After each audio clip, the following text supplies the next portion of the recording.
Carl's calling the fact that we killed Auto Club woke nonsense. I need this man dead. Auto Club woke nonsense. All right, so for those of you tuning in, first ever football broadcast here on Cheese Food. Obviously, we don't usually do a lot of these, nor have we ever done any of these, so this will be kind of a test the waters type of deal. Won't be perfect, but we got a few games here tonight. Week 6 Hangover Football, hosted by Mr. Duel. Yes, I will go ahead and explain. The Hangover Football League is something we've kind of been doing in the background. For the first time, we have been able to get broadcasting rights thanks to our partner here at Cheese Food Media. So we have 6 games for you today. The South Conference right now on their break. So we'll see 6 out of what is normally 8 games in tonight's activities. Our opening match tonight will be the San Bernardino Squirrels versus the Chattanooga Fat Flippers. Real quick before we begin, though, I'm going to give you a quick vision here of the conference standings. I'm going to send this to Zach so he can put it on the screen if he desires, and we'll go through that. So basically, this league is composed of 4 divisions. The 2 best overall seeders that go into this, the 4, I've already messed up having to explain it. The 2 teams with the best record overall will begin an automatic lock. After that, the two division winners will then take seeds 3 and 4, and then the best 2 records after that will take seeds 5 and 6 for the playoffs over the 10-week regular season. Everyone plays 9 games of that, each team getting a bye week. This week's bye week goes to Florida, New Orleans, Miami, and Moscow. So we will not see any of those 4 teams playing tonight. Right now in the North, the Dartmouth Tornadoes lead 3-1 overall, tied with the Chicago Beans. The Seattle Commanders lead the West right now, 4-1. We'll see them play later tonight. The East right now, the Rochester Ridgefucks leading the division, 4-0, the only undefeated team left on the season. They'll try to continue that streak later on tonight. And then the South is kind of like the NFC South. All 4 of these teams suck, but right now it is Florida on top. So our opening game here today is going to be the San Bernardino Squirrels, owned by Cam Smith, versus the Chattanooga Flat Flippers, owned by Landon Lyle. San Bernardino right now sits on the standings at 1-4, bottom of the West, and Chattanooga 0-4, bottom of the East. So both teams right now are really going to want to try and get a good turnaround here as we begin the second half of the season. As we take a look at our expert picks, which are pretty much randomly generated every time, but this gives us a good idea of who is going to be sitting where entering the season. Right now, Chattanooga only a 20% chance of winning this, favored 3 out of the 4 experts for this game. San Bernardino did make the playoffs last season. This will not be the case this season based on their current record, unless they manage to go undefeated through here and barely squeak by. But even then, I think their hopes are basically up. Zach, is there anything that you'd like to say before we get underway for tonight's 2 matchups? Well, yeah, no, first time for myself kind of being a part of a football broadcast, so I'll kind of let you take over the reins for the most part, and I'll just kind of chime in here and there with any observations I see, and kind of just a bit of a learning experience for myself. Alrighty, so in that case, let us get underway. Opening match here in Chattanooga, Tennessee. The 0-4 Flat Flippers face the 1-4 San Bernardino Squirrels. Of course, we'll get the coin toss underway. It is 4 quarters, of course, 5 minutes each. We'll see what happens here. So we'll have some potential playoff factoring games later on tonight. This is not going to be one of them. This is going to What's be going on? mainly a game for pride, if that makes sense. Both of these teams have not had a good first half of the season. They're hoping to start their second half off better. McCoy will receive the kickoff to begin this game. He'll get it down just past the 25, and that's where this drive will start. But man, yo, Carl, how the hell did you get in here? I just got here. Your team ain't even up play it yet. I'm just here. He's just I don't know. Right. So we have kidnapped Carl Childress. He's now in the booth. Man, yo. Cheese Food Media. He's going to hand it off to Stone. It's only going to be a gain of a yard. Not a exciting start off to this game off the bat. Week 5, there was a lot of very close lineups. There was the 1-point game between Florida and Seattle. Florida led that game 21-0 entering the 4th. only ended up winning by 1 point in the end of that one. That was a close matchup there. A few others, like the Kansas City game. There was pretty good ones there, but there's also a lot of ones where it could be only one score throughout the entire 30 minutes of play. So we'll definitely see what this game's like. Both of these teams really struggling in this season, so I won't expect much. And right as I say that, Hill brings it 22 yards. It is going to be a Chattanooga first down. Rest in peace, Fun Tim. Rest in peace, Auto Club, man. You will be missed. Anyway, while Carl is going schizophrenic in the background, first attempt to play, going to head off the stone, but he's going to get dropped in the backfield. Great stop by Simmons. That brings up second and 14. 32. One of their better options here is that defense. That's what got them in the playoffs 1 season ago. But their offensive line was their biggest struggle. That's not changed. The offensive rating's gotten worse. Incomplete pass was a flag on the play. Pass interference on the offense. That's going to cost them another 10 yards. Early mistake there. You want to get those out of the way while you can. Having that later in the game could definitely hamper your progress. So second and 24 now here for Chattanooga. Another handoff, this time to Hodges, and he gets dropped at the line of scrimmage. Chattanooga having a really hard time working against that Bernardino backfield, and it is not doing them any dividends at this moment. Man, there's 32 penalties in the last 3 to 4 Auto Club rate. That's 32 penalties on what? I was molding in general about Victor getting rid of Auto Club off the schedule, and then he was like, there were 32 penalties handed out in the last 3 to 4 races there. How can we? How can we suck that bad at a track with multiple grooves? All right. Anyway. All right, first and 10 at the 20 now for San Bernardino. We had our little DSRA intermission there, thanks to Carl Childress. It's going to be a handoff to start there. No gain. Second down. So the Squirrels, they had a really good first season. So far, this second season, it's fallen off of a cliff for them. They'll see what they can do here as we start the second half of the year on week 6. Try to turn around. Foster drops back, tries to find open man. Can't get the ball out in time. It's going to be sacked by Allen. And it is now 3rd and long in their own red zone here. Chattanooga's defense is so far in this opening drive doing a really good job. As we get to end the first quarter, we'll move on to the second. For only 2 plays in. First one stopped the run game. Second time with a sack. So good start to Chattanooga on the defensive end. They'll see if they can keep up that pressure here. Foster in the middle. He is going to quick slant pass over to Johnston. It's 16 yards. It'll be 4th and 1. We'll see if they're going to go for it here, if they're just going to punt this one away. And it looks like they'll just go for the punt. It's early in the game. Only score 0-0 right now, early in the second.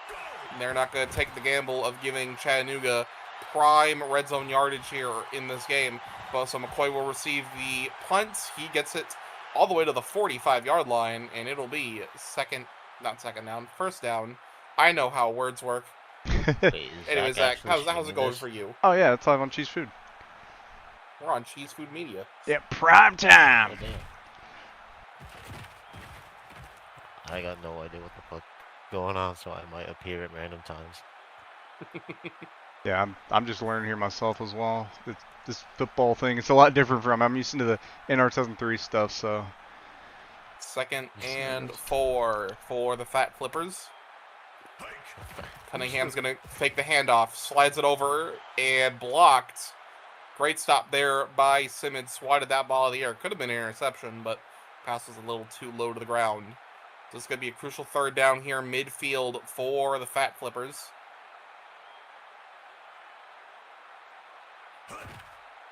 Cunningham drops back, tries to find open man. It's caught by Bailey. 15 yards. It's first down. Resort it out here, see if they can get another good play going. Chattanooga is only one of 2 teams right now in the league that have not won a game yet this season. The other one being the New Orleans Saints over in the south. There was a fumble. Bailey's able to pick it back up. It's going to be a first down. That could have gone really wrong there for the Flippers, but a great stop there keeps this drive alive. First and 10, their first time in the red zone today. He'll hand it off to Stone, gets 9 yards, almost a first down. He's going to fall just short, and they're now in the 10-yard line.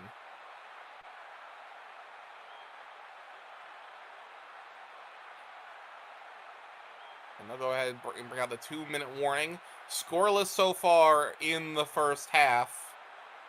It's been a very defensive matchup here for this opening game tonight. We'll see what Chattanooga can do now. 2nd and 1 at the 10.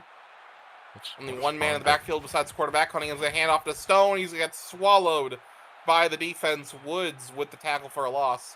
And now it's another 3rd down. They've been 2 for 1 on the conversion so far today. Quick pass, and he can't bring it in. What's Fonda Raceway? The dirt track? And they'll bring out the kicking team here to try and get some points on the board, at least to lead in the halftime. Chattanooga will receive the ball to start the second. No, it's the other way around, I believe. Or is it the other way? I forgot. We'll find out. That will be a good field goal there. And that brings them up to the lead, 3-0. Minute 44 left before halftime. We'll see if San Bernardino will be able to respond. Jolly will receive the kickoff, gets it in the 25. He'll be spotted at the 27-yard line. That's where they'll start their second drive of the game. It was not a really good first drive for San Bernardino. Basically a 4-and-out. They'll see if they can do a little bit of a better job here in this new drive. And already off to a great start. Quick pass to Jones at tight end. That's going to be a first down. I'm going to watch that video. Foster, again. quick pass, slides it over. It's going to be caught by Jenkins, and that'll be a gain of 17. That's another first down. So they're now that they've picked up the pace, they're catching the defense by surprise in the air. That time, San Bernardino was able to make the stop by McCoy. And I think that's going to be a very crucial stop there for Chattanooga. Able to slow that tempo down just a little bit. That was almost intercepted. He could not bring it in. Loudenback with a great stop there, potentially being a first down, but that could have almost been a pick. And if he got that ball, he would have been wide open downfield. Foster, quick slant, caught by Jones again. And I think they're going to be in the red zone. Yes, they will be. 1 minute left before halftime. They want to try to take the lead of this game before we start the second. Foster, quick pass, and swatted out of the air yet again by McCoy. And that's going to be another opportunity to slow this game down for Chattanooga. It seems like when San Bernardino is able to pick up that tempo a little bit, start increasing the speed, they're able to catch Chattanooga's defense off guard. And caught for the touchdown by Allen. And Chattanooga not able to stop that one. First touchdown of the day goes to the Squirrels. Yeah, now 6-3 after that. Worked. And the extra point is good. And they'll take the lead 7-3 here in the first half.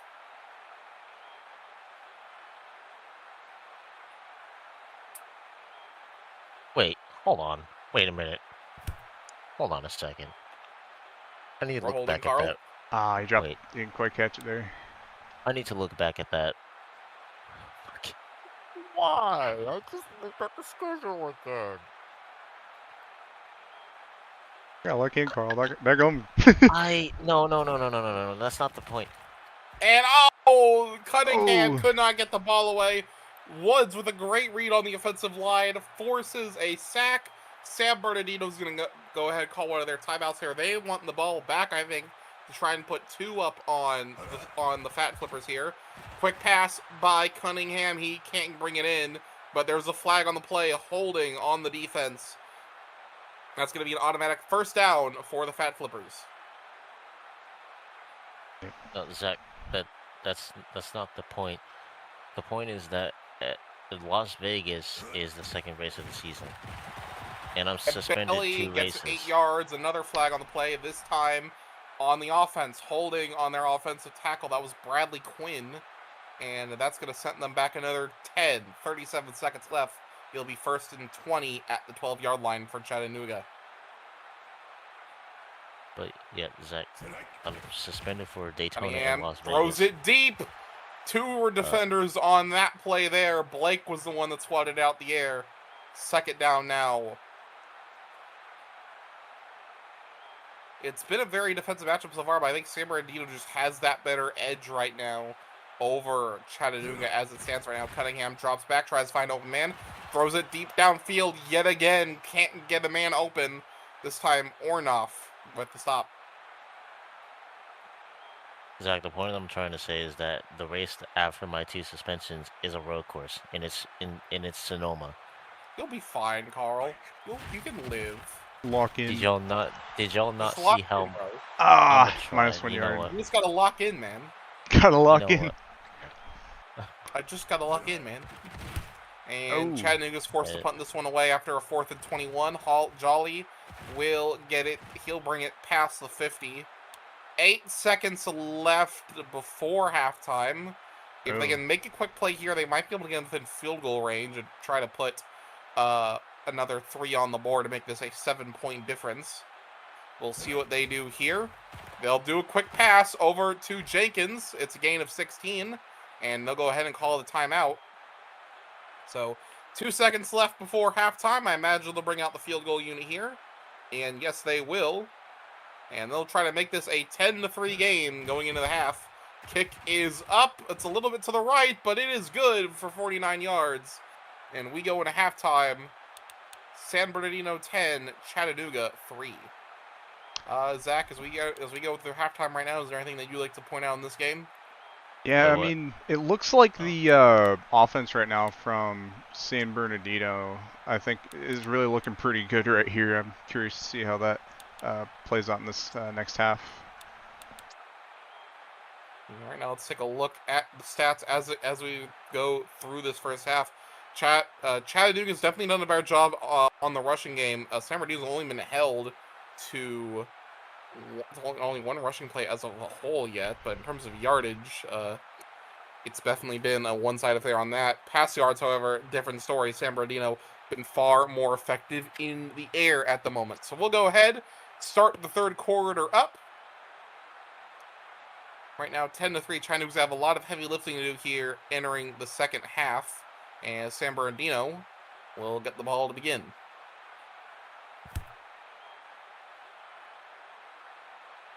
Missed the snap. Jolly picks it back up. Gets it past the 20 before he gets dropped. He'll be at the 22. That could have gone really wrong, really fast. That could have been a potential safety almost for San Bernardino. But luckily, Jolly was able to get that ball back in his arms. 1st and 10 at the 22. Foster drops back, finds a man in the midfield. Now he's 2nd and inches, just shy of the 1st down on that play.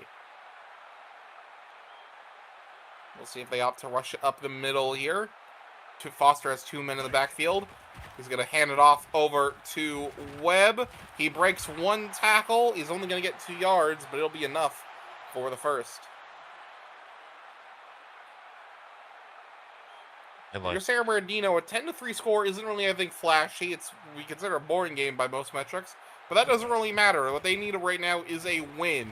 Above all, right now, only 1-4 on the season. So if they can just burn as much clock as they can here in this drive, force Chattanooga to probably put on a little bit of pressure later in this game, that might be what they can do, because Chattanooga really has struggled against that San Bernardino defense as it stands right now. Foster is going to try to find another open man. Quick pass. Caught by Webb. That was almost intercepted, but Webb with a great dive to get his hands on that ball before the defender. It is going to be 1st down at the 46.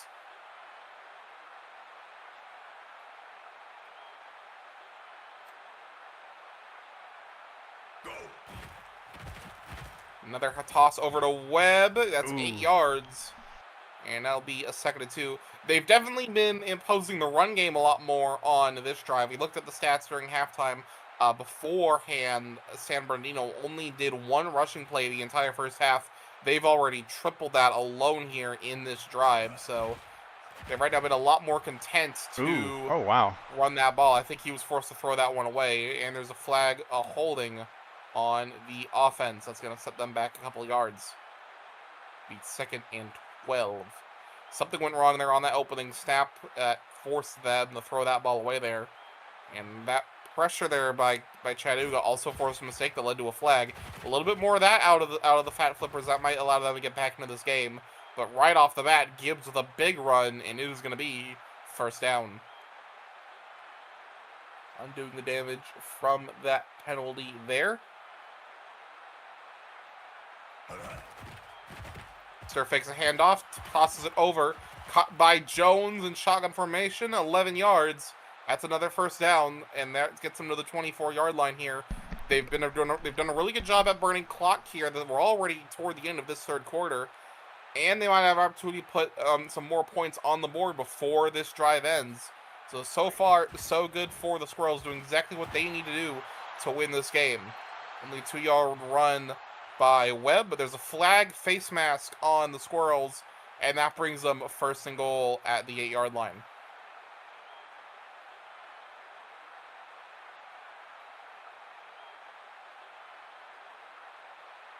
Yep, there is the end of third right there.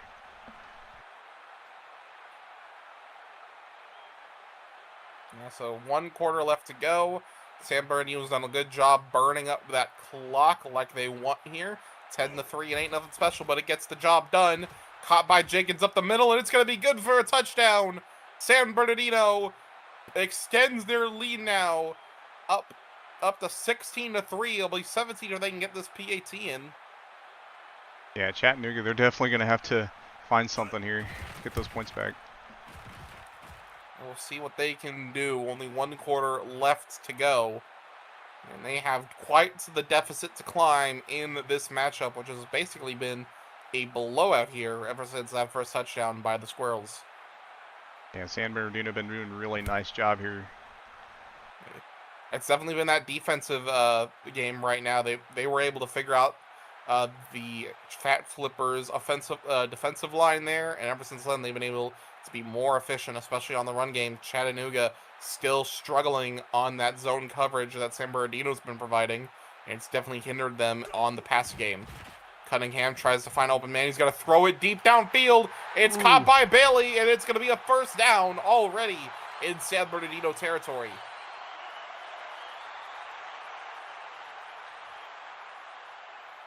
So that's the kind of moves that they need to make here if they want to win this game. They're going to need to do a lot more of that. Quick slant pass. It's intercepted by Pender.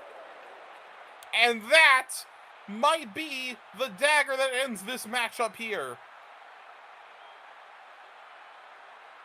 Try to do a quick slant to the right to find it to one of his receivers. But Pender there broke that play apart, made the catch. And now it is back in the Squirrels' possession. And we'll see what they can do with that. Quick pass over to Webb. That's going to be a gain of 6 yards. 2nd and 3 at the 47 for San Bernardino. Depending on how the rankings go tonight, they might end up tied with the LA Panthers. They're both division and city rival for the West after tonight.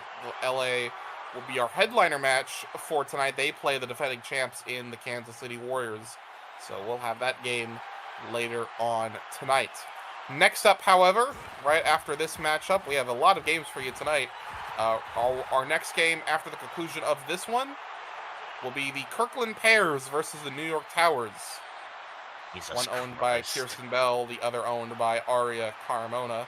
The New York Towers right now looking to try and fight their way back to the top of the East, while right now the Kirkland Pears have a very good opportunity to take home the West if something happens to Seattle later tonight in their matchup.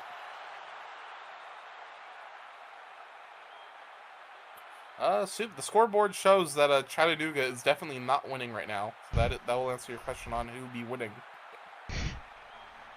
But they were able to force San Bernardino to punt. It is now 1st and 10 for the Fat Flippers. And that is a big sack there. A loss of 10 with the play by Jackson. He tried to escape it, and it only dug his grave even further. That's now 2nd and 20 at the 10-yard line for Chattanooga. He's going to drop back, tries to find an open man here, try to dig himself out of that hole. That's a deep pass. It's caught by Bailey. He gets it to the midfield line, 41-yard play. And he will get them the first down, 1st and 10 at the 49. In terms of the pass game for Chattanooga, Bailey's really been the only one able to break free in this game. They'll do a quick pass over to Stone. 2 minutes left in the game. There is a flag. Offsides on the defense by Peter Woods.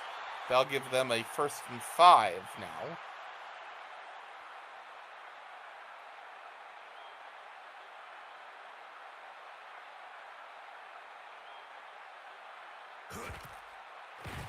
And again, quick pass. That's his 2nd interception of the day. This time by Hines. And that zone coverage by San Bernardino bites them yet again. Another pick, and it is yet again San Bernardino ball.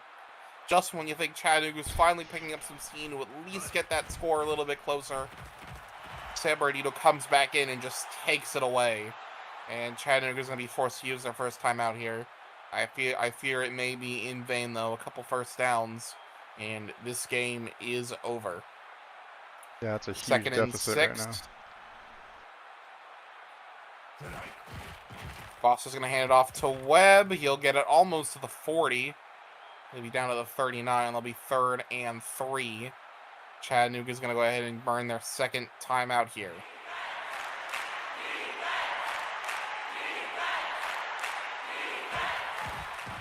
Tosses it over to Webb again. That's going to be 5 yards. It's going to be enough for the first. And that's going to be the last timeout used by Chattanooga. And I think that is going to be the game here. Is they're going to go ahead and enter a victory. They're going to go ahead and enter victory formation and put this game away. Yeah, Definitely a really heavy defensive game in the first half, but come the second, San Bernardino figured out how to execute against that Chattanooga defensive line. Chattanooga just was not able to adapt at any point in this matchup. And unfortunately for them, as this clock expires, there's not much they're going to be able to do for that. See trees of green. And one last knee here by Foster. And that's going to wrap up this opening match. San Bernardino is now going to go 2-4 to complete today's game, to complete their record here at the end of week number 6.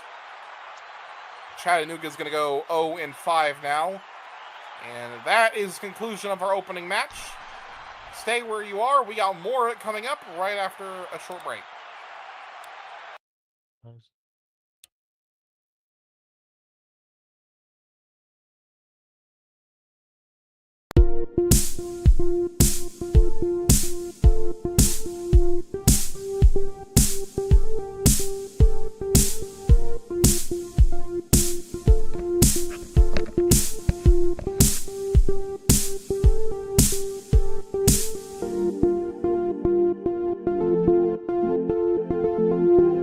It would just be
And we're back. Alrighty, welcome back here to Hangover Football Week 6, presented by Cheese Food Media, as we're going to get ready for game number 2. The 3-1 New York Towers are at home as they face off against the 3-1, the 3-2, I'm sorry, Kirkland Bears. Kirkland right now, second in the West. A win today and a potential loss for Seattle could put them at the top of that division. Meanwhile, right now, New York sits third in the division, but they are right there neck and neck with the Kansas City Warriors in that fight for second. If they can win this game, and then if the other two games between Kansas City and Rochester go their way, they could also find themselves at the top of the standings. So our previous game was more of a pride thing. This one has actual potential playoff implications. Let's take a look at the expert picks going into this one. New York is the overall favorite to win this game. New York did make it all the way to the Hangover Bowl 1 season ago. Right now, they are having to try and fight their way to find a playoff spot in one of those 6 open seeds. So we get ourselves ready to play here. It's the 3-2 Kirkland Bears versus the 3-1 New York Towers. I And hope the Kirkland fucking Towers will fall. receive the ball to start this game. Jesus Christ.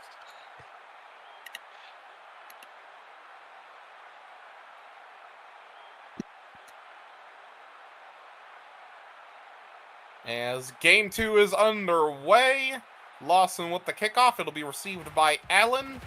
And he'll get it past the 30, past the 40, the 50. He's going to go all the way. An insane opening start to this matchup. It is going to be a touchdown for the Bears on the kickoff return. Allen got the ball and did not look back. What an opening play by Kirkland with the kickoff, with the kickoff conversion touchdown, and they're already up 7-0. Now, how will the Towers respond to this? Is going to be a good question. What can New York do in response to this? We know both of these teams are going to be fighting really hard in this matchup. Both of them have a potential shot at leading their division, which would give you an automatic entry into the playoffs if you leave with a division win. So they really want that opportunity in the postseason. There is 5 weeks left, including this one, so there is still some time, but we're already halfway through the season. If you are still not quite there yet, now is the time you got to enter go mode, as right now, Moore will bleed New York here. 1st and 10 at the 24, fakes a handoff, throws it deep downfield. It's caught by my God. And he's going to make it to the touchdown himself. Goodbye, he asked defense. how New York would respond, and they responded in kind with a deep touchdown pass of their own. Yep, goodbye, defense. So I think this is going to 76-yard touchdown pass. Really set the theming for this game. Yeah. Just... Fuck. What an opening set of plays by both teams. We have only burned 30 seconds in the first quarter, and both teams have already scored a touchdown.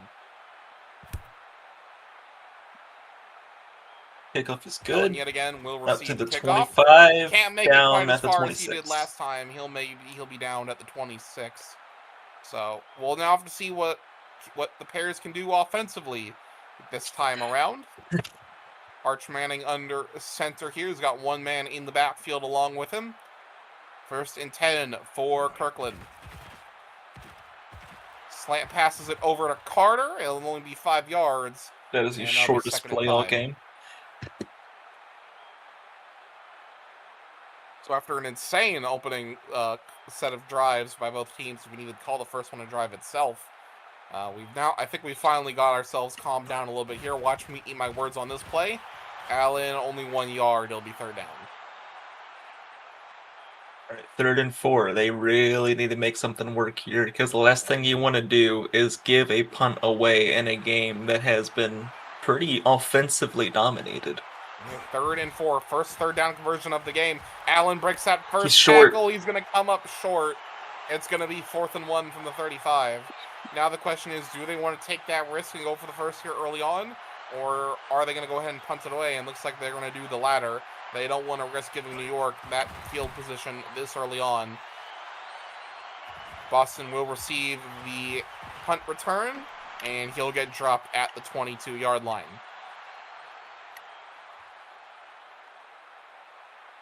So we're still trying to get a read on how these teams are actually going to play right now. We don't know exactly what is in store for Kirkland's defense. We don't exactly know what's in store for the New York offense aside from that one play. They're going to do a quick toss over to Burke. It's going to be a gain of 7 yards, 2nd and 3 at the 29.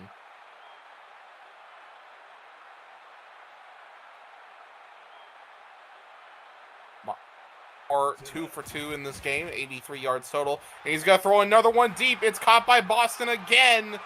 Only 24 yards this time, but that's still more than enough for the first down. And that brings them midfield on Kirkland's side of the ball. Not Kirkland's side of the ball, Kirkland's side of the field. My apologies there. More quick handoff to Burke, and he's going to get swallowed in the backfield. That's going to be a loss of 3. Cohen with the stop there. Burke was able to block the first defender, could not block the second. And that is going to be their first loss of the day. More quick slant over to Hunt.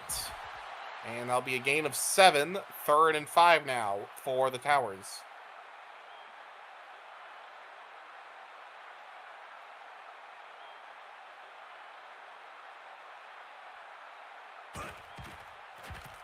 Or fakes a handoff, quick slant, almost intercepted. Morales could not keep the ball in his hands, so it's going to be an incomplete pass, 4th and 5. And I mean, you could make a field goal from here, but they're going to go ahead and punt this one. I'm not sure if I agree with that call. And that's just going to be a touchback. I don't know why they went for a punt there unless they just don't trust their kicker's range. Either that or they were trying to force them in at the 1 or something, but kicked it just a little bit too far. So 1st and 10 at the 20 now. Manning going to do a toss over to Allen. And it'll be 5 yards. 2nd and 5 now with the 25. Seems like defensively, New York has the edge so far in this game as the first quarter comes to an end. 7-7 is the goal. Both teams with explosive starts to this game as things start to mellow out here in New York City.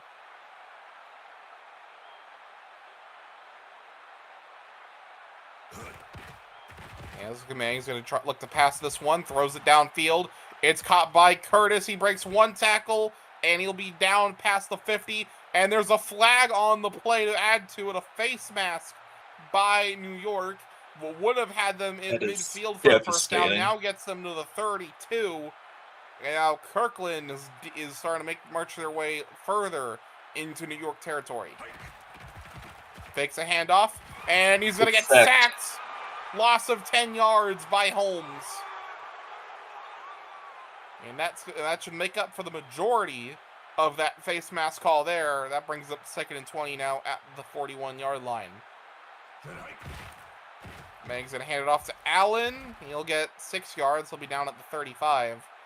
And that brings up 3rd and long now for Kirkland. I believe they're right now 0 for 2 on 3rd down conversions as it stands right now. So they'll at least try to make this a 1 for 3 if possible. Throws it deep and could not bring it in. Broken up. Good stop by Chambers there to prevent that play. And that's going to bring up a 4th down. And looks like, nope, they're going to punt this one as well. I don't know why they're not doing the field goals here. This is definitely makeable field goal range. But they are opting not to. But this time, the punter actually does it right. That one actively did something.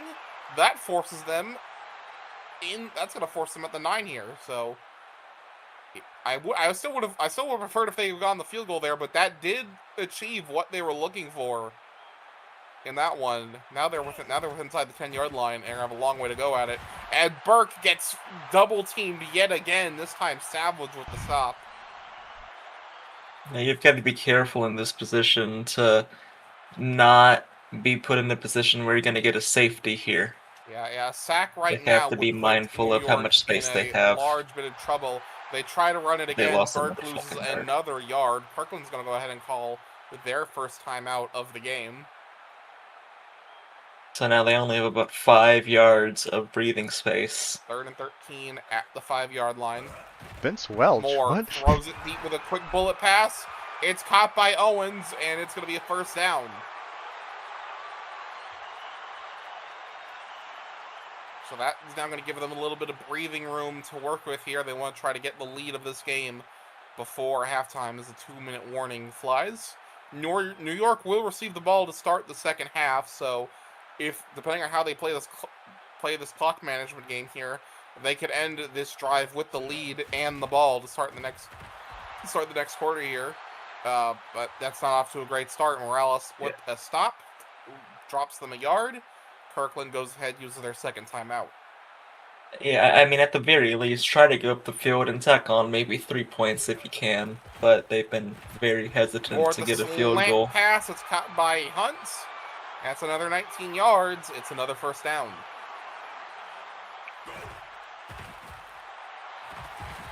Got a caught by Owens. That one's only good for 4.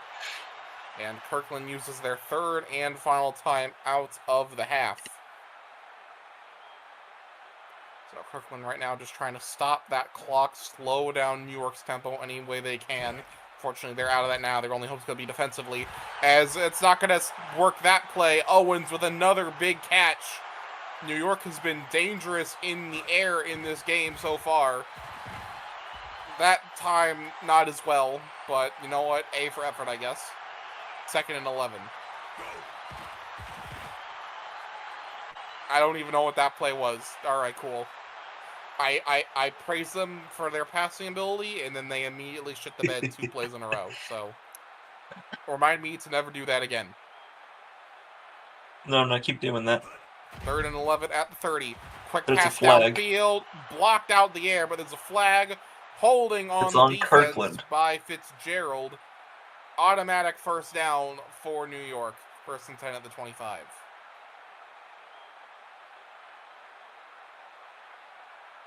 What could have forced them to a field goal rate, I mean, maybe a punt, depending on how this game's gone on so far. That's now turned into... Oh, it's intercepted! I was just talking about how Kirkland probably took away their shot at stopping New York's drive, but right as I was about to say it, Jordan snaps it back, and it is now Kirkland ball at the 25-yard line. 1st and 10 for the Bears. They don't have any timeouts to use. Manning, he's going to be forced to throw that one away. Right before he was about to get sacked, he threw that one out of bounds. 2nd down. 1 minute left to go before halftime. Both touchdowns were scored in each team's respective opening drive, if you can even call Kirkland's an opening drive, considering that was a touchdown on the kickoff reception. But ever since then, it's kind of stalled out a little bit. Both defenses have done a really good job stopping each other right now. There have been steadily big offensive plays, especially on New York's half, but that defense has just done too good of a job of What's the flag slowing for? them down just enough. There's a flag on the play for that's that gonna be a one. It would have first been a down. first down regardless, but that holding call there on New York's going to give them an extra 10 yards to tack on. 49 seconds left before halftime. They know New York will receive the ball to start the second half, so they want to try and give themselves a little bit of insurance with the lead potentially. Curtis with a big play. That's 25 yards. First down. No huddle. They're going to go right back into formation again. They're going to run the play yet again. This time caught by Wright, and that gets him within the red zone. 30 seconds left before halftime. 1st and 10 at the 19. Manning. Deep ball down the midfield. 18 yards. 1st and goal at the 1. Just a yard shy of a touchdown. Can they convert? But the interesting there, they're going to spike the ball to stop the clock. They want to think about what they want to do here in this play, because this could definitely be a touchdown here. But knowing New York's defense, they could potentially make a stop here, especially on the rushing game. That's been their big struggle, and they're forced to throw that one away. 3rd down.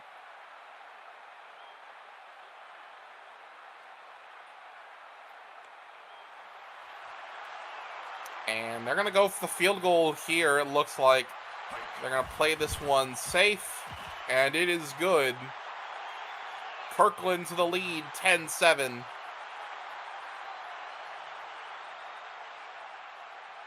But there's still 8 seconds left on the clock, however, before we go to halftime. So New York might, if they're lucky, they'll get one play in here. We'll see what they can do with it. Boston with the reception. And he'll get just shy of the 30. He'll be down at the 29-yard line. 4 seconds left on the clock.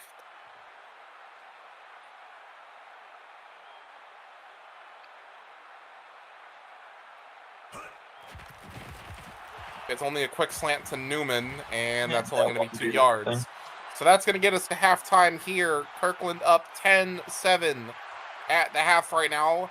A very explosive first quarter. Bit of a dulled out second quarter. But right now, this could still be either team's game. It's only a field goals difference. Zach, is there anything you'd like to add as we go to halftime? Yeah, no, I mean, it's some interesting plays here and there. We've noticed, obviously, that initial first run by both those teams kind of slowed down a bit, so definitely going to be interesting to see as we go in these next few plays. Let's take a look at the game stats so far in this one, and you see it's definitely been a pass-heavy game. Both teams only 4 rush plays apiece. New York a little bit better on the pass game, 174 to 109. Kirkland has definitely done far more better job on the rushing side of things. So definitely it's been a very air-heavy football game, as we'll go ahead and start the second half. All right, half number 2.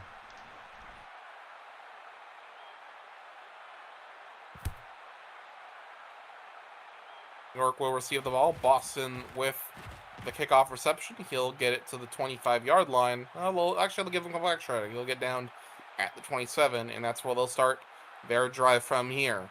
Down by 3. Still 2 quarters of football left to work with here. We'll see what they can do.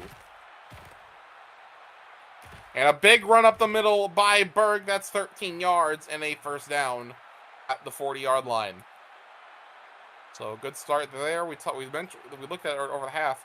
Not a lot of running plays there by either team. New York putting that to work. And there's a flag for encroachment on defense. That'll be 5 yards for New York. Get them a 1st and 5. Up next after this game, the defending champs of the Kansas City Warriors face off against the undefeated Rochester Ridgefucks here. So both teams looking to potentially take the lead in the East if either of them can win this game.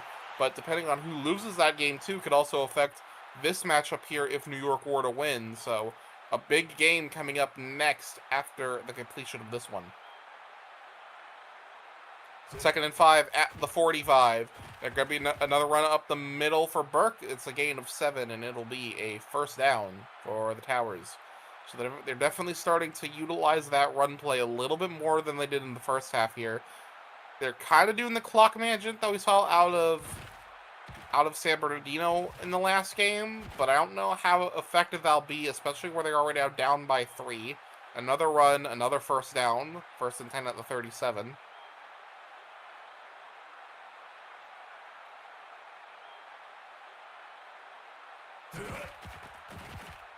And that is going to be a big stop there. Welch with the sack, 2nd and 16.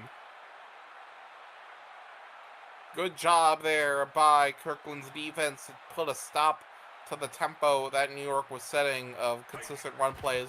Now that put them in an instant trade, it's going to force them to pass here. And that ball gets swatted out of the air by Allison. 3rd down.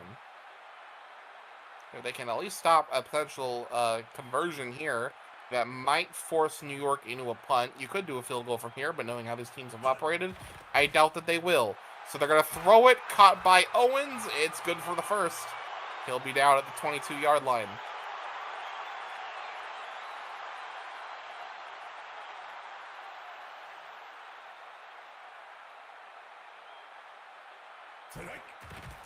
Maury is going to look for an open man, slants it. That was almost picked off. Almost. Fitzgerald could not get the ball into his hands, but it will be an incomplete 2nd down.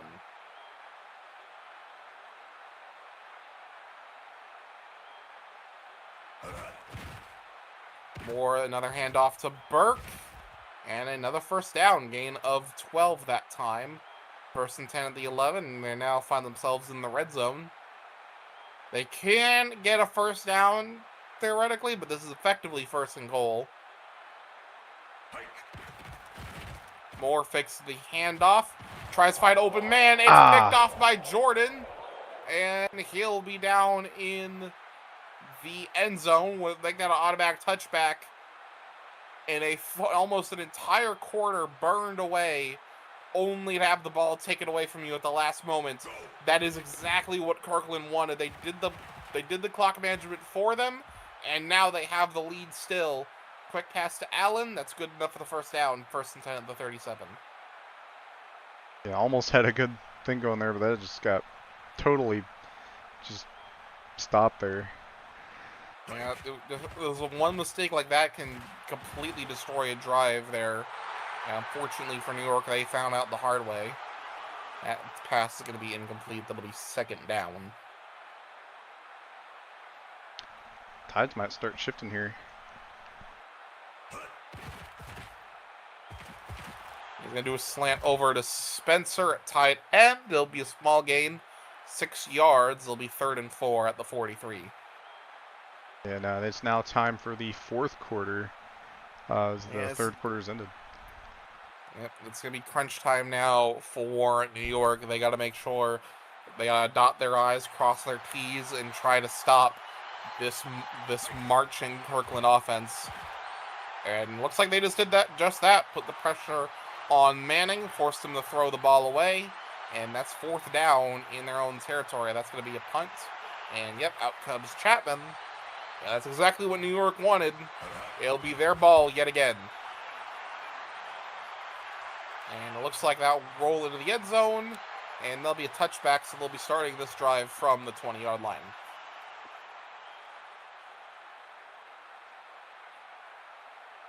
So 1st and 10 from the 20.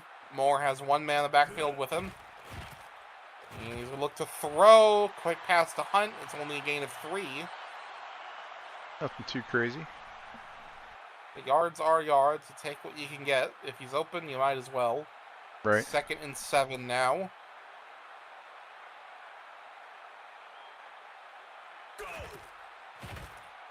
I was going to try to find another pass. Ooh. Can't throw it away in time, though. It's sacked. And Hodges will get the credit on that one. And already it's 3rd and long for the Towers. Well, they didn't even get to throw the ball. Oh, wow. Throws that one a little too low. It's incomplete. And that's 4th down. Both teams with a touchdown on their opening possessions each. And ever since then, aside from the field goal by Kirkland, it has been a complete stall out on both ends of the ball here. Neither team really getting an edge over the other. Kirkland will get the ball back. They'll be starting from the 41. We'll see what they can do here. I did just get an update of the previous game, the 17-3 San Bernardino versus Chattanooga. That is officially been marked as a scoregami. And meanwhile, big play there, 31 yards for Kirkland. Add on the penalty land, that brings them 1st and 10 at the 29. So that gets them nice within New York territory here. Yeah, they're basically just doing everything they need with defense right now. Manning throws that ball away in time before getting the sack. It'll be picked up by Collins. There'll be another gain of 6 and another gain of 2nd. One thing I've noticed out of Kirkland's offense, especially with their quarterback there in Manning, unlike a lot of other quarterbacks that we've seen with Moore today, Manning has done a good job managing that pocket around him. And as I have said that, he gets sacked. I am a curse. I am a literal curse. Luckily for them, that sack does not matter due to a holding call. So that undoes that damage. It's 1st and 10 at the 18. But aside from that play we just saw, which thanks to the flag now doesn't count, Manning has so far done a really good job at managing that pocket around him and throwing the ball away when he needs to. Right with the run. Oh. Had a shot at the end zone, gets forced out. 1st and goal at the 4. They're going to be looking for a touchdown here. A field goal would extend their lead, but it would be a 6-point difference which a touchdown plus an extra point would give New York the lead regardless. So what Kirkland wants right now is a touchdown as Manning gets absolutely swarmed, but there's another flag. It's on the defense yet again, and that undoes the damage of that sack. And that now means it's now first and goal at the 2 this time instead of the 4. Every time New York's defense is able to make a big stop, they manage to undo it themselves with a flag. This time around, they make a big stop, and this time they get to keep it. Second and goal at the 6. Holmes dropping their running back in the backfield. Second and goal now. Manning is going to hand off yet again, and he's going to drop it again. But there's a flag. It's holding this time on the offense. And their lead, goes their opportunity at a touchdown here might have melted away. It is now a second and goal at the 16-yard line. Manning's going to throw it deep downfield. It is blocked. Wales with the stop. Third and long now. Once Kirkland enters that red zone, New York turns on a switch and is able to make that stop. And that's really hurting Kirkland right now. Collins with the catch. Can't bring it in. He's only 2 yards short. Fourth and goal at the 2. And they're going to go ahead and go for the field goal here. They're going to go to the 2-minute warning. So 2 minutes left in this game. I'll give Kirkland the opportunity to rethink it. Nope, they'll still put the field goal. So this will extend their lead by another 3 points. But however, a touchdown by New York will tie the game. Not to mention if New York gets that touchdown, it'll tie it. But New York also gets the PAT attempts to take the lead away by 1. So Kirkland's not out of the woods yet. New York still can win this game if they can piece together here a touchdown drive. And they'll have some good field position to start. They'll be starting from the 36.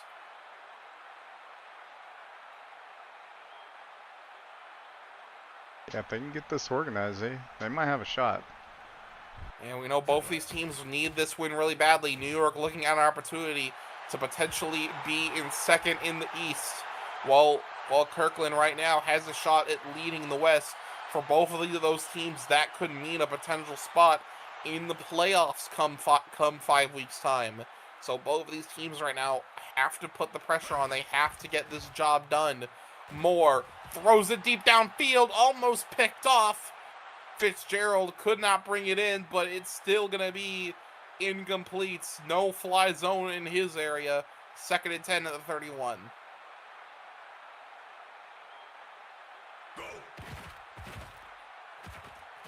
Moore forced to throw it away. He'll get caught by Newman. It's good for 6. Third and 4.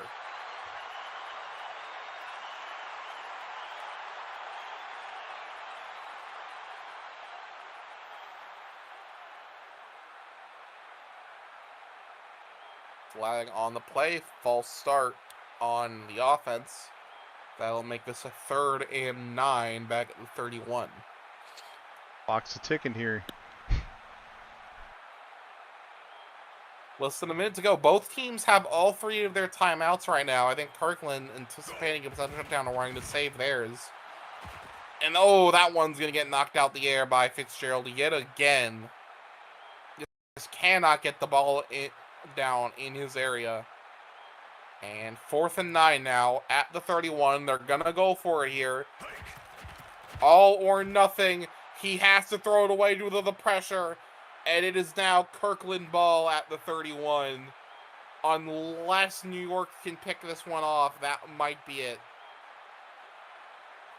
Only 49 seconds ago. Both teams still have all their timeouts. So they can so kneeing the ball won't really work here. New York's gonna go ahead and call their first. After a good 4-yard stop there by Stewart. 2nd and 14 now for Kirkland.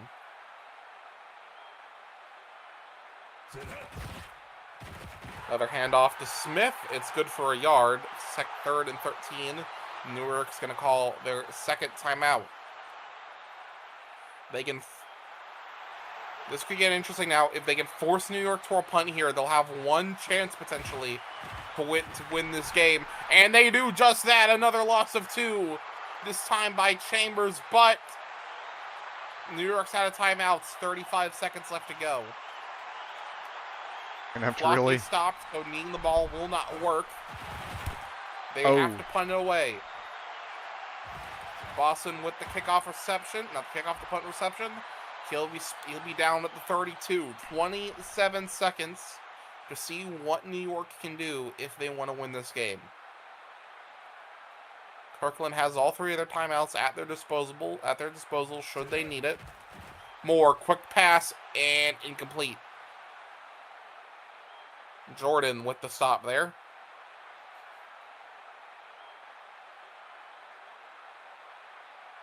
Second and 10. Second and 10, 32. 24 seconds left. Moore throws it, and another incomplete.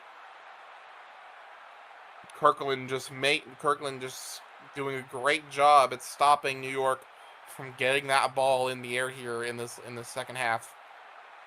14 for 27 on completions today for Moore. And third attempts, no good. Allison this time with the stop.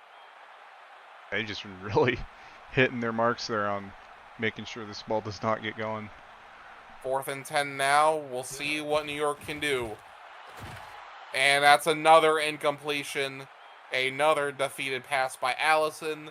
And that is going to mean Kirkland ball with 15 seconds left. New York is out of timeouts.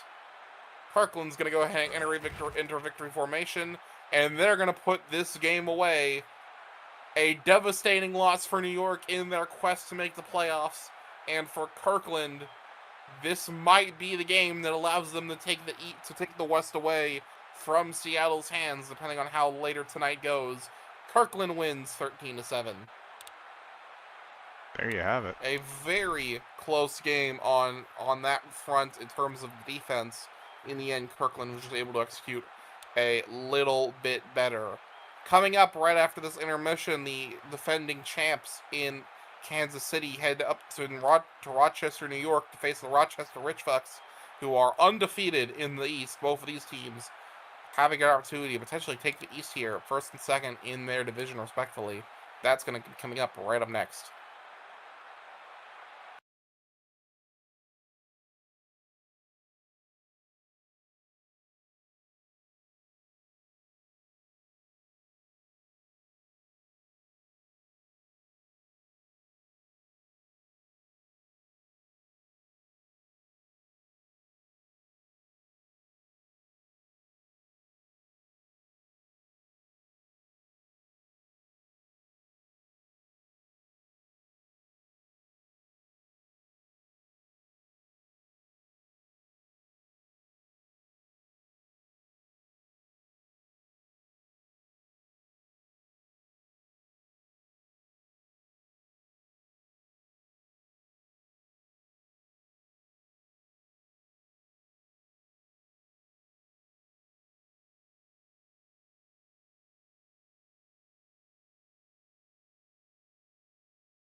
And we're back. Alrighty, welcome back to Hangover Football Week 6 presented by Cheese Food Media as we're getting ready for game number 3. We just saw New York's hopes at the East potentially fall apart there. Well, the battle for the East continues. This time, the undefeated Rochester Rich Fucks, who are your leaders in the East Conference, face against not only the team right behind them in the fight for the East, but also the defending champions of the Hangover Bowl, the Kansas City Warriors. So whoever wins this game will effectively lead the division after this matchup. So both of these teams right now will definitely be looking forward to winning this game. Looking at the expert picks right now, while the three experts up there definitely are a bit split on it, Rochester overall only a 27% chance of pulling through tonight. We'll see what they can do. But this game, with New York out the picture, will determine who wins, who leads the East after the completion of week number 6. So it's going to be a do or die game. Yep. Rochester will receive the ball to start. The Rich Fucks are the only team left in Season 2 to currently sit undefeated. They sit 4-0 entering this game. They're going to be hoping to make that 5-0, but they have a very difficult match ahead of them. Kansas City, while they did suffer a devastating Week 1 loss, they have still shown that they are definitely the same Super Bowl, the Hangover Bowl contending team they were a season ago, and they still have a shot at the playoffs as it stands right now. In fact, I believe if we entered the season right now and begun the playoffs, they would be one of those last 2 seeds in. Wheeler with the stop to start this drive, and that'll be a 2nd and 12 already. Loss of 2.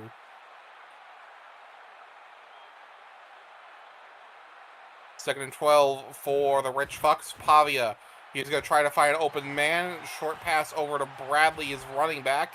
It'll be a gain of 6. That'll be 3rd and 6 at the 32-yard line. If only it was the 36-yard line, then that would have been a very funny thing to say. But unfortunately, that's not how the world's going to work for us. 3rd and 6 now. Another handoff up the middle to Bradley. This time he'll get the gainage of yards. It'll be a gain of 5. But they're going to come up short, 4th and 1.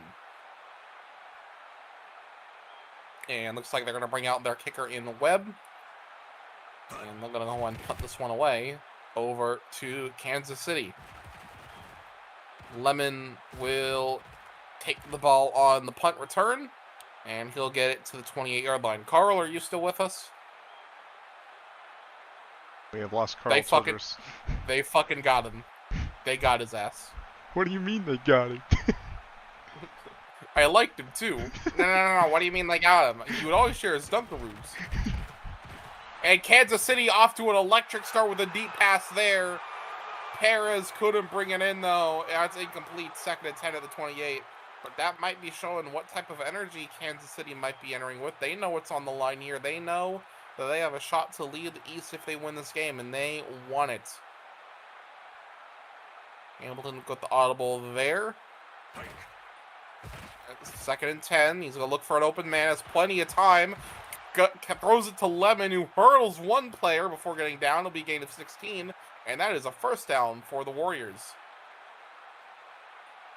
So much like New York and Kirkland on their opening drives, Kansas City off to an electric start here.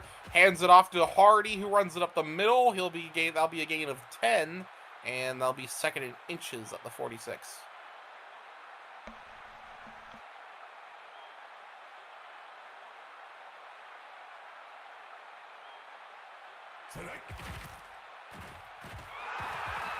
Another handoff to Hardy. He'll fall just short of the 1st down.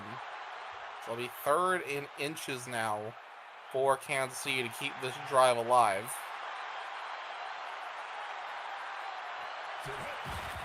Another handoff, this time to Schneider. And Schneider is gone. He's within the 10. Oh. Down. There's a gain of 39. He'll be down at the 7. 1st and goal for Kansas City. A massive run there. Not expecting that play out of the Warriors at all, but they with the surprise, I must say. Hamilton's gonna try to find open man. It's caught by Lemon for the touchdown. And Kansas City up early, 6-0 in this ball game. All right, we got ourselves some points now. We're gonna go ahead with the PAT attempt to make this a 7-0 affair, and that is gonna be good. So Kansas City up 7-0 in this ball game.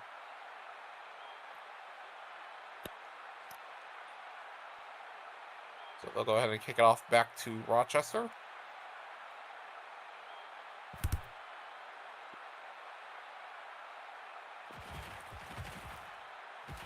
Tate with the kickoff reception gets it within the 30. It'll actually be down exactly at the 30-yard line. So that'll be where they'll start this one from. 1st and 10 for Rochester. It was a simple 3-and-out last time. They hope to perform a little better this time around to try and get this game evened up, and we're not off to a good start. Aguilar with the stop. Kansas City's defensive line has so far done a really good job at just completely shutting down the run game here for Rochester. That is 3 run attempts now where they can't even get past the line of scrimmage. Throws it deep over, and that's going to be incomplete. Another stop from Aguilar, and that'll bring up the end of the first, the start of the second. 3rd and 13 at the 27 for Rochester.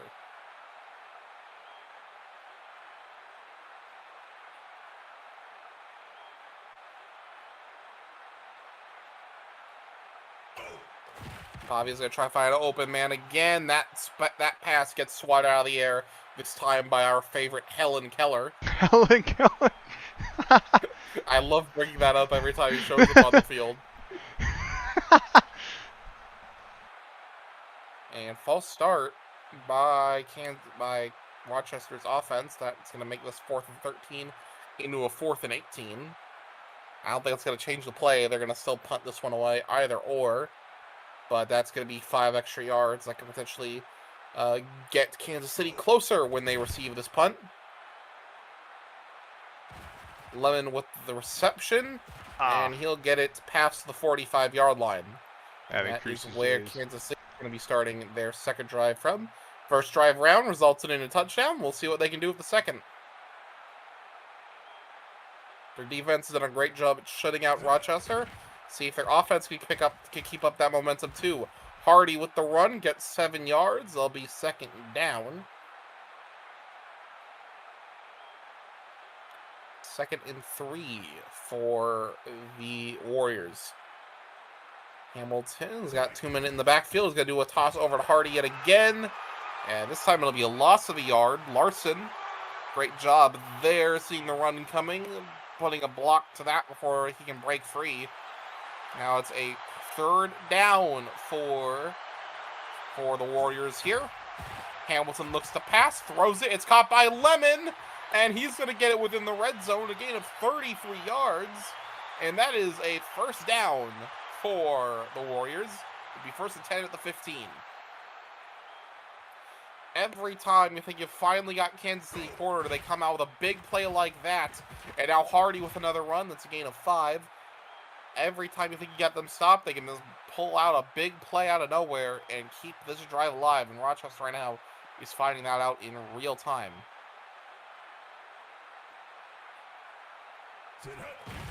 Second and 5 now. Another handoff up the middle. This time no gain. 3rd and 4. 2 minutes left before we go to halftime. Yeah, so far, nothing too crazy out of Rochester yet.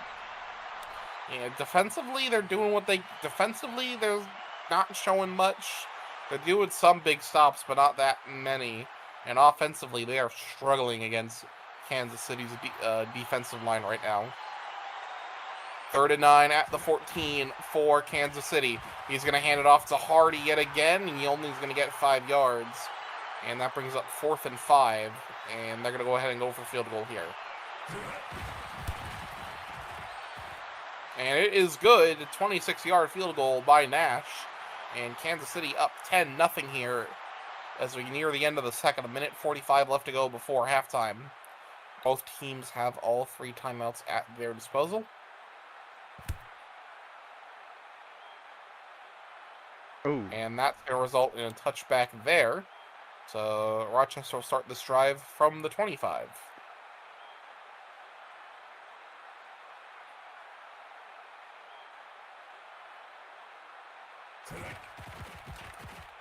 First down, he's going to throw a pass to the side. It's caught, gain of 17, but there's a flag, Wade Hopkins. And that's going to undo that play there. That's going to turn what would have been a 1st and 10 back 10 yards the other direction. yeah, it's going to set him back. Pavia is going to try to find an open man. Slant pass over to Hicks. Gain of 16, 2nd and 4. We have lost Helen Keller due to a leg injury. They're not expected to return. That is upsetting. That is ruined my day.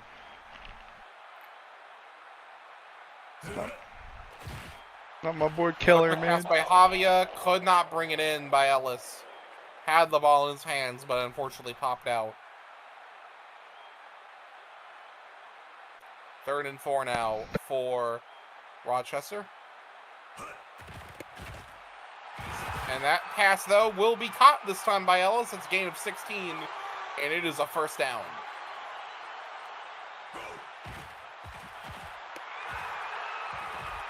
And another big pass, this time by Tate.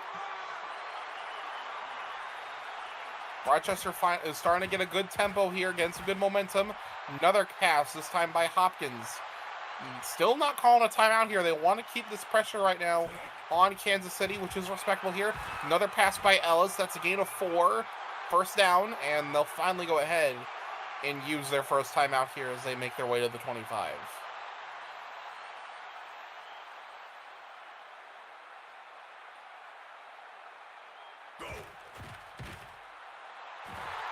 Big pass by Ellis. Gain of 20 yards. That gets them at the 5-yard line. 1st and goal now for Rochester. Pavia, quick slant pass to Ellis again, and it's going to be good for the touchdown. What a very fast drive there by them. Just pass after pass after pass. Didn't give Kansas City even a chance to breathe there, and that gets them their first points of the day. And the PAT will be good alongside that. Only a difference of 3 now in this matchup. Another defensive player, this time Wheeler, is down for Kansas City.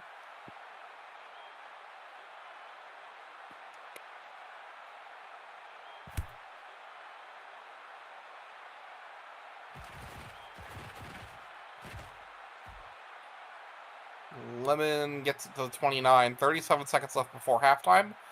Kansas City has all 3 of their timeouts. Rochester has 2. Don't imagine Kansas City is in much need to use theirs, so I think we'll see. I don't think we'll really see any timeout usage here. Caught by Lemon for a gain of 5.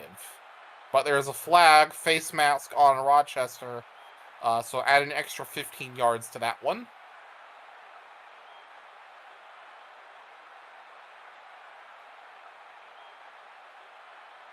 First and 10 at the 49 now for Kansas City. Hamilton throws it deep downfield to Wheeler. It's caught for a gain of 22. Kansas City is going to go ahead and use their first timeout. So it looks like Kansas City is not content on leaving this half 10-7. They want to expand their lead here before halftime. Hamilton, another deep pass. Can't bring it in, incomplete. Hawley with the stop there. 2 defenders on that one receiver. That was not going to be the recipe to bring that one in. 2nd and 10 at the 28. Hamilton with a quick pass over to Romeo. And that will be another timeout for Kansas City. 3rd and 5 at the 23. They are in the field goal range now if they wish to use it. Pass by Hamilton. That's going to get swatted out the air.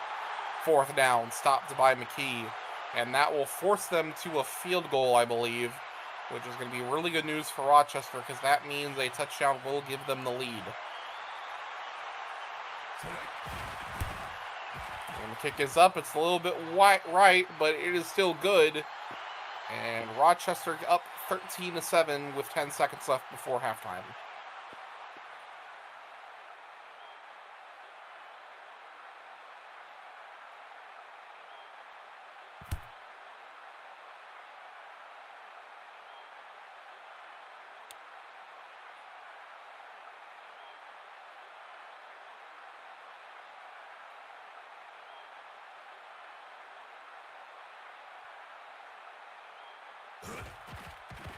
First and 10 at the 25. That one's caught by Tate. It'll be a gain of 20 yards.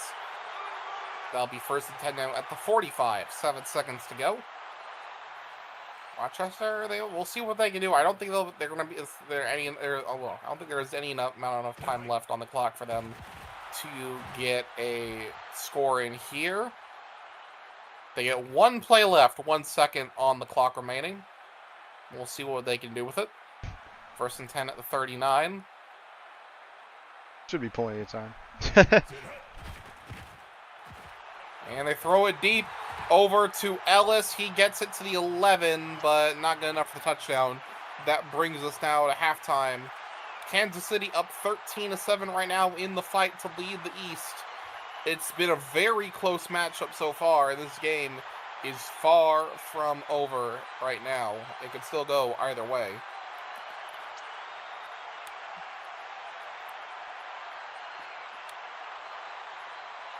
We'll go ahead and jump straight into the second half of this game here. Kansas City 13, Rochester 7. And Kansas City will receive the ball to begin the third quarter.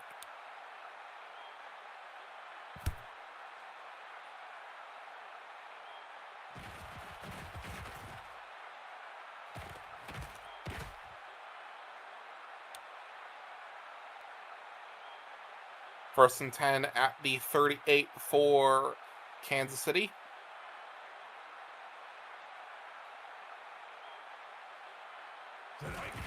Hamlin's going to hand it off to Hardy, and he'll get the first down and a little bit of change, but there's a flag on the play holding on the offense from their offensive tackle. That's going to undo that. Instead, take them 10 yards the other direction. First and 20 at the 28.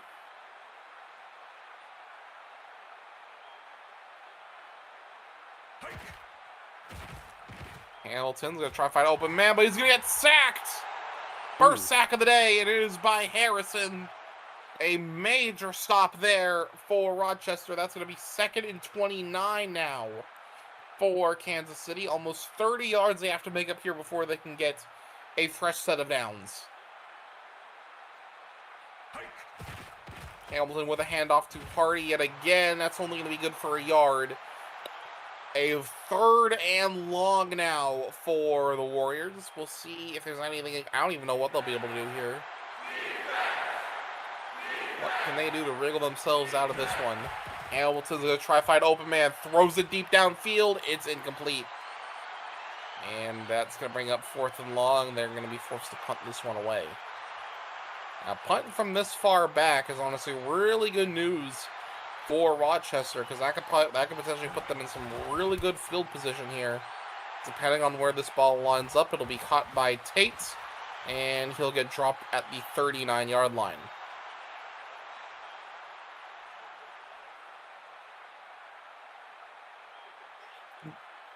So 1st and 10 now for Rochester. The opportunity to tie this game or even take the lead depending on how the PAT goes here. It'll be gain of 6, 2nd and 4.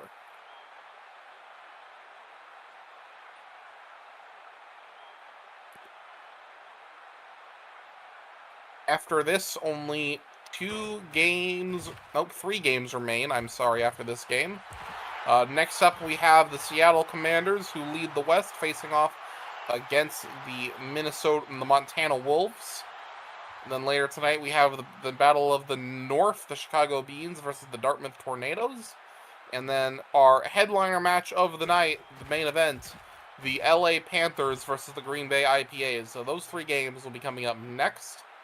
Still a lot of football left to come. We're not even halfway through tonight. And we have been live for an hour and a half. Oh boy. Yeah. I mean, so far so good. I think the game's been going good. again, for myself, kind of a learning experience, see how this football thing kind of goes. So I think it's going pretty good so far.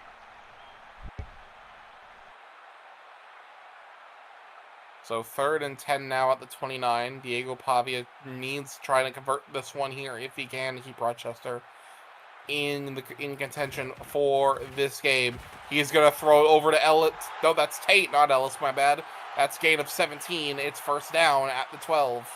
That gets them in the red zone.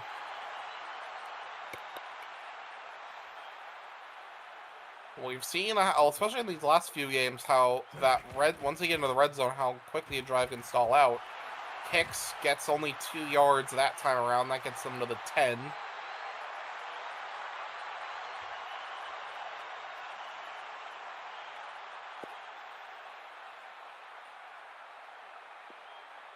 Second and 8. Pavia is forced to run it, and he'll get to the line of scrimmage. No gain there.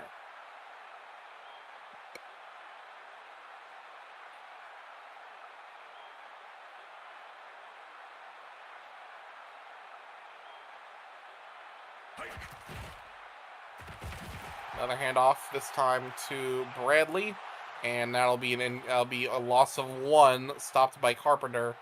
4th and 9 at the 11 as we begin the 4th quarter. 1 quarter left to go here in this matchup.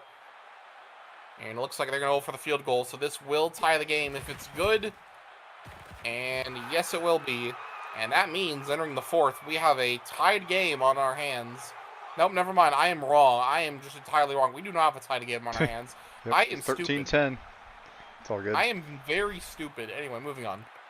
So Kansas City now still up by 3. That gap is closed down to just a field goal lead at the moment.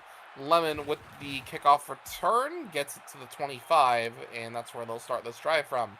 So Kansas City, if you're leading right now, you've started to stall out on the offense a little bit here these last few drives. Clock management is going to be your friend. Burn up as much of this last quarter as you can, and we'll see what they can do from that. Hardy, though, with a big run to start. That's 12 yards and a first down. So instead of burning up the clock, they want to go ahead and take action. Kind of love to see it. 1st and 10 now at the 38. Hamilton, another handoff, this time to Hardy. That's another 12 yards. And another first down as they'll get stopped in midfield.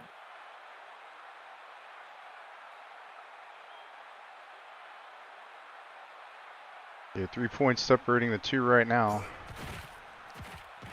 Another handoff to Hardy yet again. That's another 11, another first down.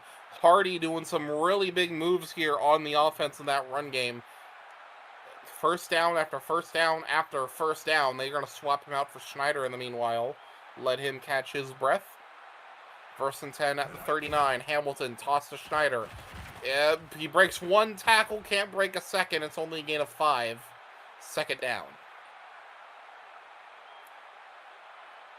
Yeah, I mean, standings wise, this game right now it's 4-0 for Rochester, 3-1 for Kansas City. If Kansas City can pull out the win, they'll put them both 4-1. But Kansas City would have more conference wins than Rochester, which means Kansas City would take the lead in the standings. And that is going to be a big penalty there. Face mask for Rochester. And that brings up 1st and goal now for the Kansas City Warriors at the 10-yard line. Yeah, they're going to be in a really good spot here. Another handoff, this time to Hardy. He breaks 1 tackle, can't break the second. It's only 1 yard. That stall out that we've been seeing in these games once you get to the red zone has just been putting these teams in a really difficult spot. 2 minutes left in this game before we end it off here. Kansas City up by 3. If comes to it, they can settle for a field goal. That'll put them up by 6. However, a touchdown for Rochester would give them the win if they get the PAT low as well. But they're not going to need it, though, potentially. No, 1 yard short. Not even a yard short. Literally touching the line to get the touchdown. Just can't bring it in. 3rd and goal. Inches from the end zone. Slant pass, incomplete, can't bring it in. Styles with the stop. And now, what do you do here? They're going to bring out the field goal unit. even though they can literally touch the line with the ball at this point, and they have to settle for a field goal. That one might hurt if you are Kansas City. While you are up by 6, you are still at the mercy of a potential Rochester touchdown. A touchdown would tie it, and the PAT could give them the lead. But there's a minute 48 to go. There's still plenty of time. Kansas City has all 3 timeouts. Rochester only has 2. Tate gets it to the 23, and that's where they're going to start their drive from. We'll see if they can make it work.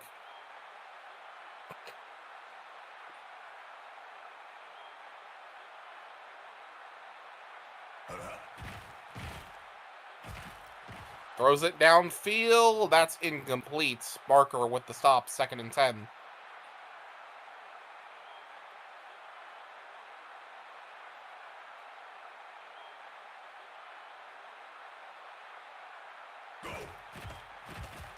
Pavia tries to find out, man, throws it downfield. What a catch by Ellis. Barely brought that one in, but manages to do so. 1st and 10 at the 43. Literally was falling to the ground when he made that catch, but he was able to make it work. And that are those plays that they're going to need right now. Another catch by Ellis, another 14 yards, another 1st down. Rochester's going to go ahead and use their timeout. They only have 1 remaining. We'll have to use that last one wisely. 1:11 left to go. Pavia's going to drop back, tries to find old man, throws it deep downfield. It's caught by Ellis again. And that is going to be 1st and 10 at the red zone. Yeah, Ellis is locked in right now. Holy. Honestly, might be saving the game for them, honestly, at this point right now. Just finding himself in the perfect position to make these catches every time. And finally, Kansas City's able to put a stop. Hernandez with the sack. Rochester burns their last time out. 1 minute left to go. 2nd and 18 at the 28.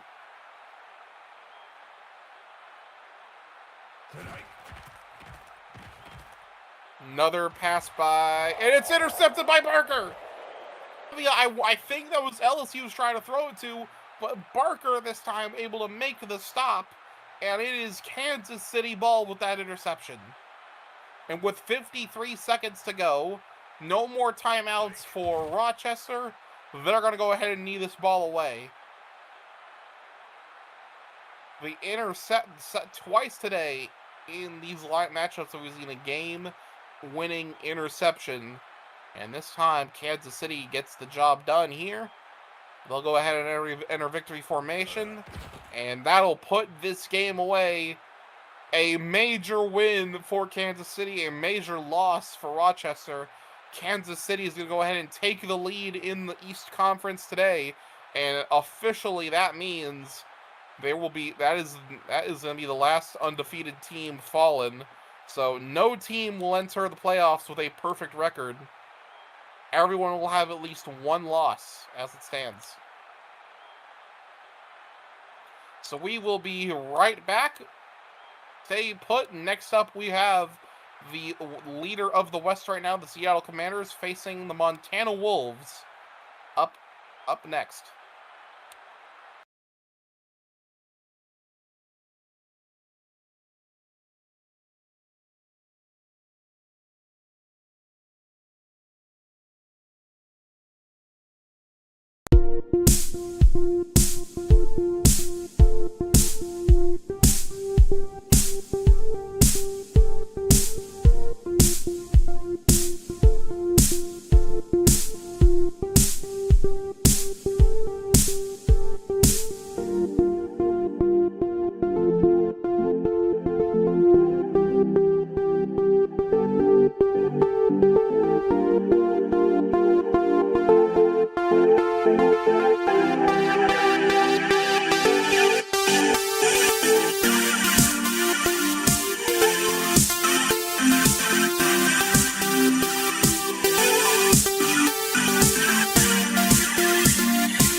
I thought it was Epic Soundboard. All right, we're back. Alrighty, welcome back to Hangover Football Week number 6. 3 games are down, 3 games to go. We have now got the East Conference all nice and sorted. After those 3 games, the Kansas City Warriors now take the top of that division.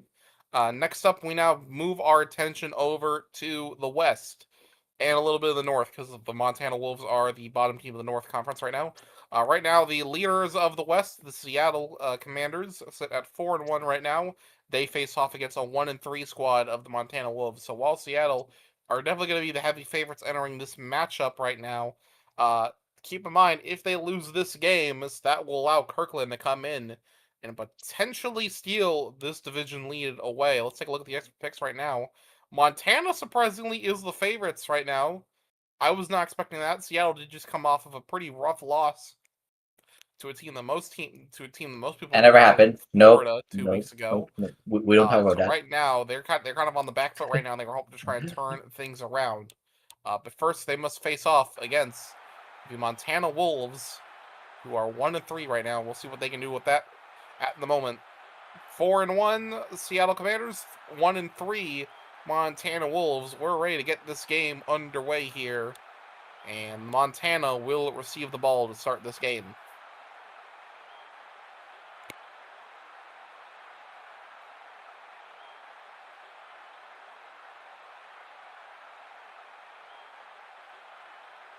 And we are officially underway here to start game number 4, week 6. Tyson will receive the kickoff, gets stopped at the 27-yard line, and that is where Montana will get to work from. They only won 2 games in their opening season. So far, season 2 is currently lining up much the same way for them right now. Not off to a very slow start compared to a lot of their other teams, especially in the North right now. It's been a very competitive conference overall. So we'll have to see what they can do. I don't think they have an opportunity at the playoffs, even if they go undefeated from here, but they can definitely at least try to improve that record just a little bit. 1st and 10 at the 32. The previous play was incomplete, but a flag basically undid that. So we're going to start over again. 1st and 10. Sayin tries to find open man, throws it deep downfield. It's caught by Tyson. He's going to go all the way, but there is a flag on the play. It's holding on the defense. So that's going to be declined. Touchdown Montana. What an opening start for the Wolves. Daggone. Crazy start there. Montana right now came out swinging off the fences, and they're already up 7-0 in this game.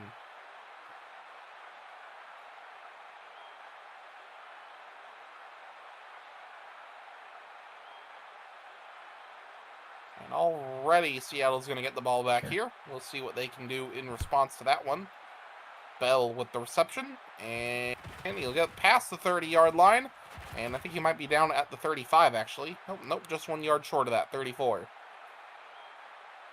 So for the first time today, we can actually interview one of the head coaches. We're right now alongside head coach of the Seattle Commanders, Tala Aziz. Tala, you still lead the West, but after a difficult loss 1 week ago, you have a little bit of questions that you'll have to answer on what you can do to get this Seattle team into the playoffs. What is the goal entering tonight's game? Just win, obviously. But I mean, I also told you guys as well, hey, just put 10% work in. Just sandbag, give everyone hope. So they're only using 10% of their power. As why would you sandbag in the half of the season that arguably matters more? Vibes, I don't know. Understandable. Have a great day. 3rd and 11 for the Seattle Commanders. Mendoza's going to hand it off to Hines. Only gain of 4 yards. There is a flag. It is on Bobby Fox of the offense, and that's going to bring up a 4th and 7. Montana opted to decline that penalty to force a punt here, and that's exactly what they did. Haynes will go ahead and kick this one away, and it's going to be Montana ball yet again. And will that be a touchback? Just barely. Seattle almost got to the ball. If they were able to grab it before it went to the end zone, that would have had them at the 1 yard line potentially. But instead, it'll end up at the 20. So we saw what they were able to do in that first drive. We'll see if they can replicate that here. Sayin fakes the handoff, throws the side pass over to Neal. No gain. He gets dropped at the line of scrimmage. But there's another flag on the play, another holding call on the defense. And that's going to be 10 fresh set of downs for Montana, and an extra gain of 5 yards. So 1st and 10 now from the 25 for the Wolves.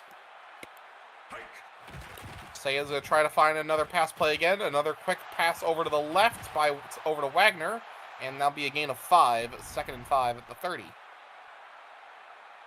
Seattle, that one big thing they had last week in their game against Florida that really put them in that deficit that they almost came back from, just fell just short of it, was penalties. Penalties really hurt that team right now. So far in this game, not looking much better on that front. So that's something that they're really going to have to try to control if they want to stay in this game. Sayin with a big pass up the middle to get the first down, and they're going to be starting this next set of downs at the 42. He's going to try to find another open man, throws it deep downfield to Tyson. That's going to be a gain of 22 yards. 1st and 10 at the 36.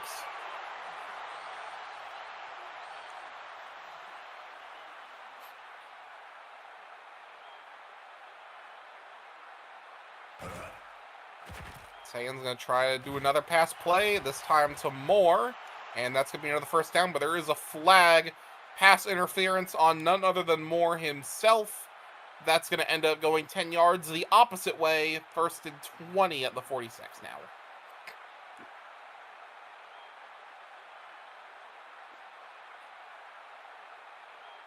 And that will bring us to the end of the first half. Not the first half, the first quarter, my bad.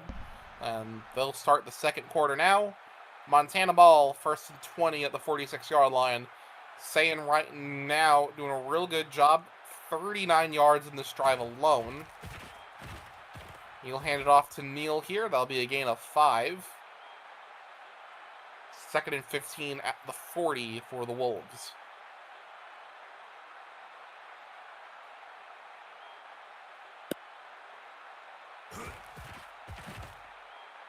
As a pass deep downfield, it's caught by Matthews. Can he get within the 5? It's a 35-yard gain.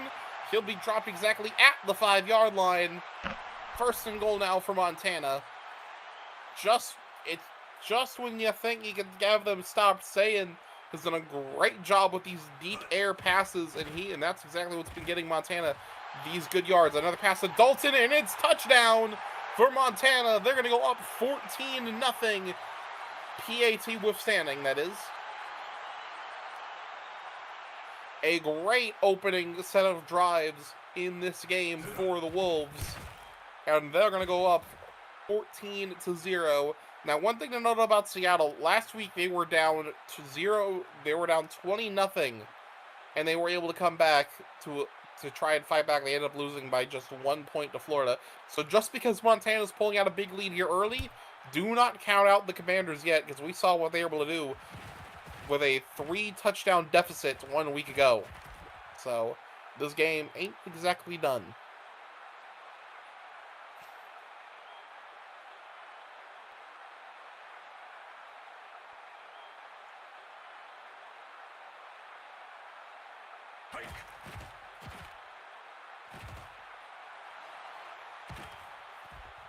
Big play there. Howard gets 19 yards. Big pass for Mendoza. 1st and 10 at the 46.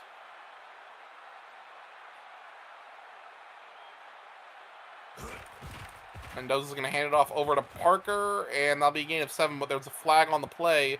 Holding. Offense, that's going to be a loss of 10 yards. 1st and 20 at the 44.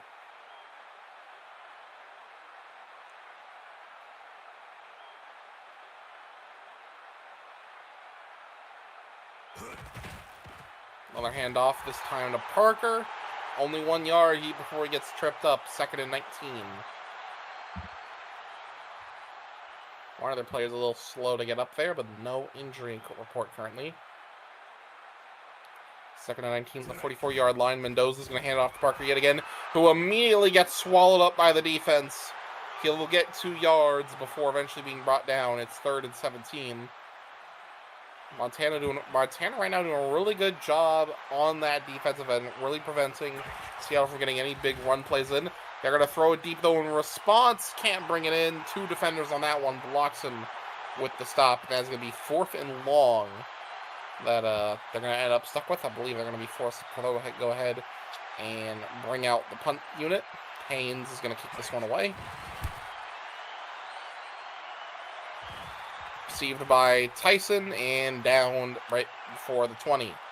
2-minute warning, 1:55 left to go. Montana up 14-0. They have 2 timeouts left. Seattle has all 3. So we'll see if Montana can at least score a field goal to make this a 17-0 affair entering halftime. Moore, gain of 14 yards. That's going to help them get that job done. 1st and 10 at the 32nd. Another quick play, no huddle. Keeping up a high-pressure situation here for Seattle. That's another 15 yards. 1st and 10 at the 47 now. Still no huddle. Sayin, he's going to do a quick slant pass over to Moore. Another 12 yards. 1st and 10 now at the 41. They're already in Seattle territory, and they keep applying the pressure, not giving them enough time to even go ahead and throw a timeout. And finally, Seattle can stop the clock for just a moment with that incomplete pass after Griffith swatted it out the air. Gives them at least a moment here to try and put together a plan. Caught by Neal, getting him 9 yards, and he'll be just shy of the 1st down. It'll be 3rd and 1 at the 32.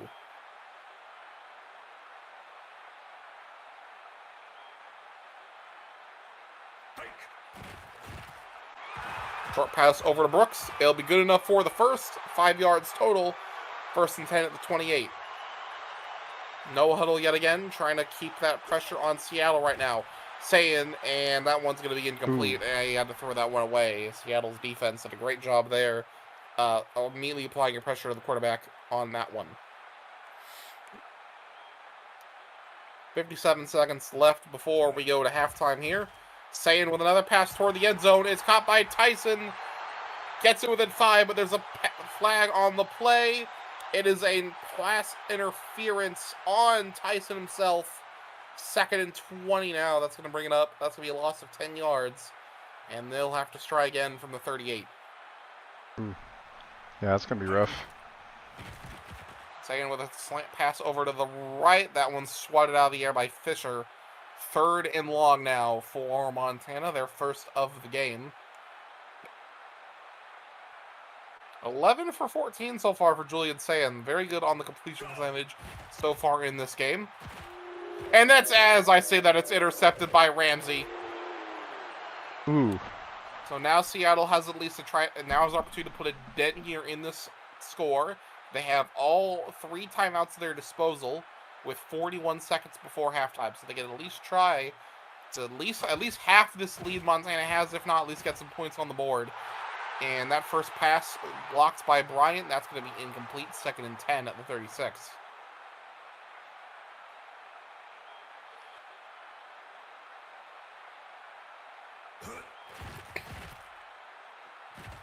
Mendoza, and he is going to get sacked there by Martin. Montana's going to go ahead and use a timeout, interestingly enough. Maybe they perhaps want the ball back. 3rd and 19 now for Seattle here. They need to get downfield to make something happen. They've just not been able to do it. In fact, they're going the opposite way. They're going to hand it off to Parker, though, this time around. He gets 11 yards. It would be good enough for a 1st down if it wasn't for the flag, or the sack, really. And that brings up 4th and 7. And a false start will add to their problems. That's going to cost them another 5 yards. 4th and 12 now.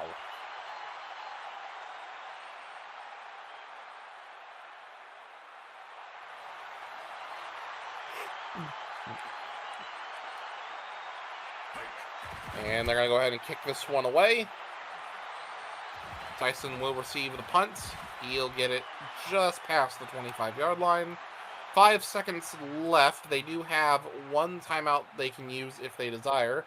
We'll see what Montana chooses to do here. I won't be surprised if they just need the ball, which it doesn't look like they're going to do. So they're going to go for it here. So All we'll right. see what they have at their disposal. And it looks like it's just going to be a simple run by Neal. Good for 11 yards. And that'll bring us to halftime. Montana, great start to this game for them. They're up 14-0 as we go to halftime. Seattle's going to have a lot of work to do as we go into the second half. Yeah, 14-0. Seattle's definitely at a deficit right now. We'll see if they have anything. We'll see what they can do in this matchup here. Seattle will be receiving the ball here to start the third quarter, so they will have something to work with at least. We'll see if they can make the most out of it here. We'll see what adjustments they made over halftime. Bell will get it almost to the 35. They'll be dropped just shy at the 34. So there's some decent yardage to start off. We'll see what they can do with that.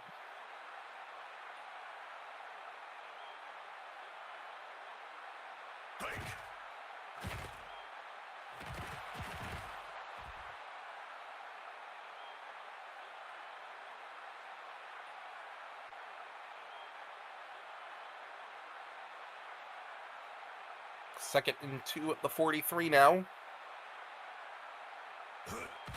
Mendoza's going to hand it off to Parker. Parker's going to get the first down, get a little bit more, gets it to the 30, gets it to the 45, and undo that. Another holding call, this time by Guadalupe Rios. And that's going to turn what would have been a first down into a second and 12 the opposite direction. So, second and 12 now for Seattle. Every time they get a big play, it just immediately gets undone by the penalties. They've been really struggling on that front. Hands it off to Parker yet again. He gets 9 yards. It'll be a 3rd and 3 this time around.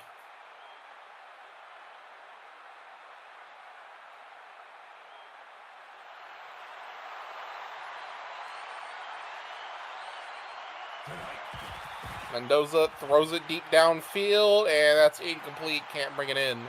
Myers had 3 defenders on him. Was not enough, unfortunately, to try to get around them. So they're going to go ahead and kick this one away, as they'll be forced to punt yet again in this game. And that will be a simple touchback. It'll be Montana's ball at the 20. They're already up by 2 scores, so I don't imagine we're going to see much aggression out of them at this point. I think at this point, it'll just be simple clock management, nothing else from there. They'll hand it off to Snyder, and that went about as well as could be expected. Loss of 4 yards. Seattle did a great job breaking open that offensive line to get to the runner there. 2nd and 14 at the 16 now for Montana. Sayed's going to throw it toward his left side. Couldn't bring it in. Schultz with the stop. 3rd and long already. They might be able to force Montana to a 3 and out, and this far back on the field, that would give Seattle some really good field position here in this upcoming drive. And there's some even better field position, intercepted with the catch from Burke, and it's now going to be Seattle ball at Montana's 33. So screw the field position from a punt. You got a field position from an interception instead. That's way closer. Mendoza, short pass up the middle to Baker. That's going to be 9 yards. It'll be 2nd and 1 at the 24.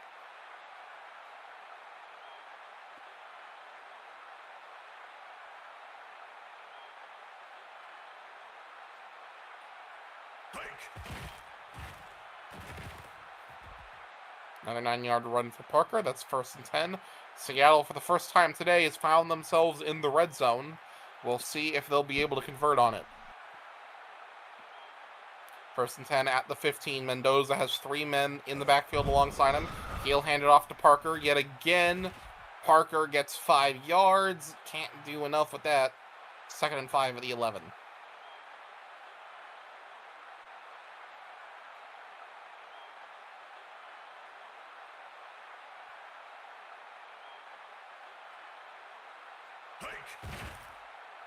Another handoff to Parker. That's good enough for the first. It's good enough for the touchdown. Seattle finds the end zone for the first time today, and that will put this score. That'll cut Montana's lead in half if they can get this PAT done. Took them a minute. They did finally get that touchdown. Yeah, they did finally get it. We saw the comeback they were able to mount against Florida. We'll see if they can do that against Montana, except this time we'll see if they can actually finish the job. Cough, cough, holla. With that sandbag strat.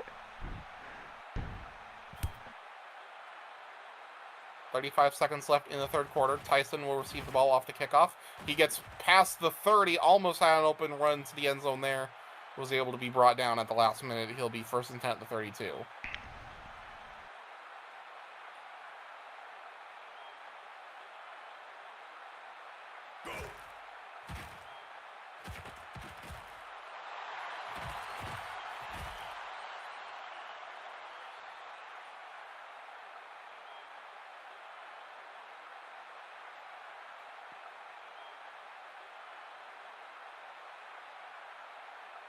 First and 10 at the 47 out for Montana.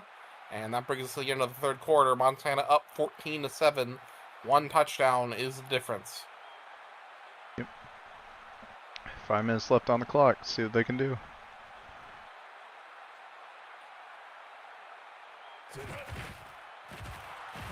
Snyder had a complete onslaught there.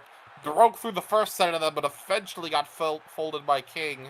That brings up second to 14 at the 42. Nothing he could have done in that one, even to the best of his abilities. Sayed's going to hand it off to Neal. That's only going to be a gain of 2.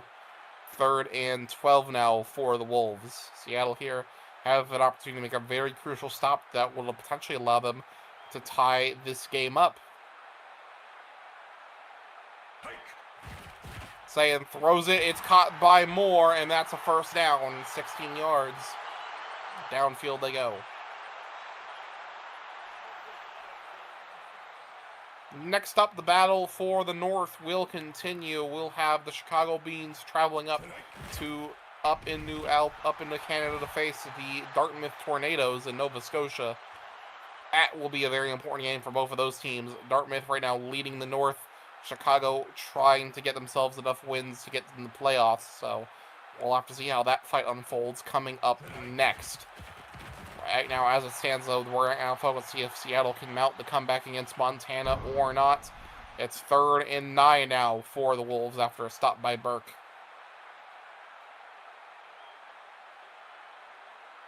Nearing the 2-minute warning. Saying quick pass to his left. It gets swatted out of the air by Munns. And that's going to bring up 4th and 9. They're at the 39-yard line. And that's going to bring out the punting unit.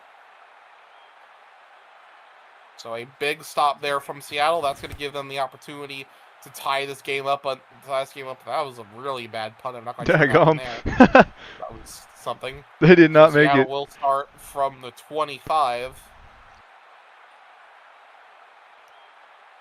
This is a very big opportunity for the Commanders here. Mendoza drops back, makes a pass over to Baker. It's only good for 4 as the 2-minute warning strikes. Both teams have all 3 timeouts at their disposal right now. 2 minutes left on the clock.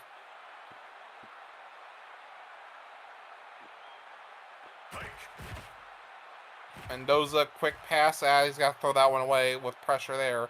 But there's going to be a big help from them. That's holding on the defense. That's going to give Seattle an automatic first down to work with.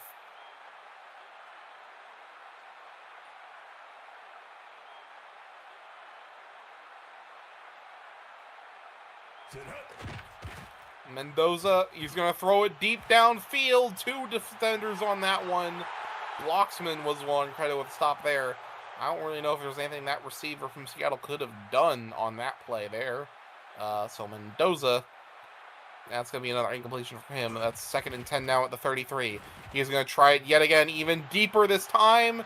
And that time it just fell out of the receiver's hands. 3rd down.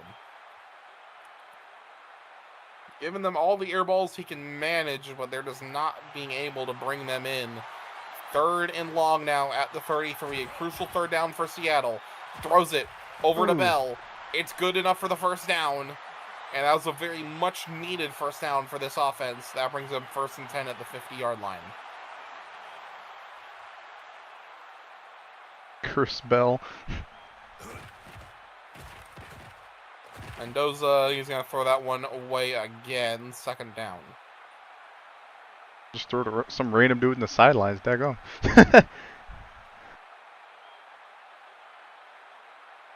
2nd and 10 now here for Seattle. Mendoza, he's going to look for another pass. Throws it downfield yet again and swatted out of the air again. Blocks him has just been a menace in the zone coverage today, just making sure the pass gets broken up every possible time. 3rd and long now. This time a short pass over to Howard. It's good enough for the first down. Another 16-yarder. Seattle's going to go ahead and use their first timeout as we have a minute 13 left to go in this game.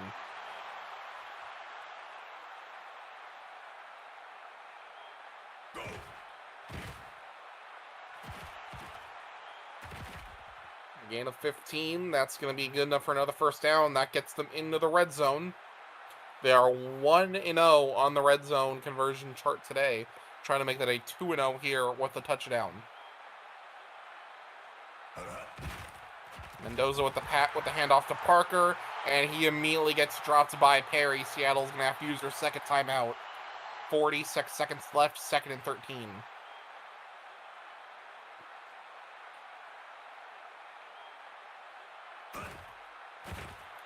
Slant pass over. That one was almost picked off by Henry. Dropped at the last moment. And another 3rd and long for Seattle. They've done a great job converting these these 3rd downs, but the hit's getting very stressful at this point for their fans, I imagine, having to see these constantly. But this time they can't bring it in. It's an incomplete. It's now 4th and long. They're going to go for it here. They don't really have any other choice. They need this touchdown to at least tie the game here. Mendoza throws it toward the end zone. It's incomplete, but there's a flag holding on the defense. It is going to be a first down for Seattle. If Hopkins did not hold there, that would have ended the game effectively. That hold is giving Seattle a second breath of life. They throw to the end zone. Oh, touchdown! Touchdown! Chris Bell! Not to be confused with Christopher Bell. They're going to go here for the extra point. And it is good. We have a tied game on our hands. Oh boy, this has got interesting. 14 all.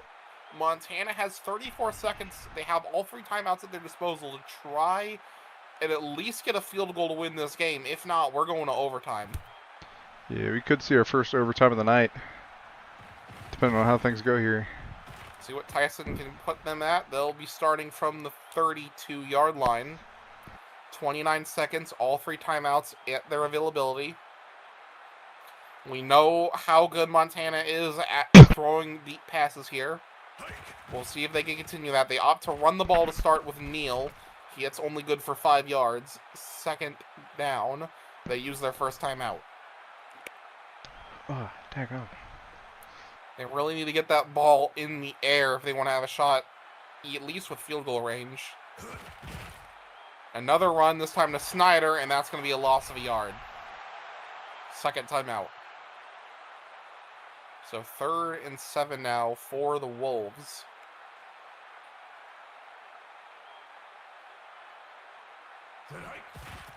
Quick slant over. It's intercepted by Griffith. Oh. Now this could be interesting. What can Seattle potentially put this game away? A field goal will win them this game. They have 13 seconds, 1 timeout. They're going to hand off to Parker. He gets dropped behind the line. And that timeout's going to get burnt on that. 8 seconds to go. Really bad time to pick a run play there, guys. Not quite sure what that call is for. Mendoza, he's going to throw it. It's caught by Bell, and he actually gets knocked out of bounds, too. That's going to stop the clock. 5 seconds to go. 3rd and inches at the 36. They're keeping Mendoza out, so they're going to go for it. They think they need more yardage to get a field goal. Quick pass over to Bell. He steps out of bounds with 1 second to go. That's 1st and 10 at the 33. Great clock management there by Bell to see how much time left is, and that might allow them to win this game. They're going to go for the field goal here. Mitchell, the kick is up. There it It is. is good. It's doinked, but it's good. It's Seattle with the last second steal to win this game out from under Montana's arms. What a move there. The sandbag strategy worked. With the last second steal, Seattle does the unthinkable. And they hold on to their lead in the West for now. Montana had the game for but the final quarter. And unfortunately for them, they will go 1-5. A devastating loss there for the Montana Wolves.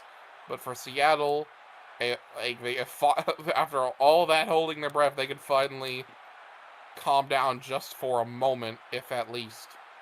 We'll be right back next. We have only 2 games left, and coming up next will be the divisional game in the North between the Chicago Beans and the Dartmouth Tornadoes in that fight for the lead in the North.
And we are back.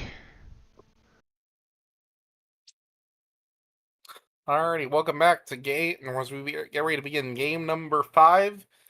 In terms of the standings in the North, the number 1 Dartmouth Tornadoes are at home, but they have to face the number 2 Chicago Beans. The winner of this game will effectively take the lead in the North, kind of similar to our battle in the East that we saw earlier between Kansas and Rochester. So, another very important matchup between these 2 teams here. The expert picks right now, it's a close one. Dartmouth only has a 53% chance of winning, so it could be either or right now. Let's go ahead and find out as we get ready for another game of action.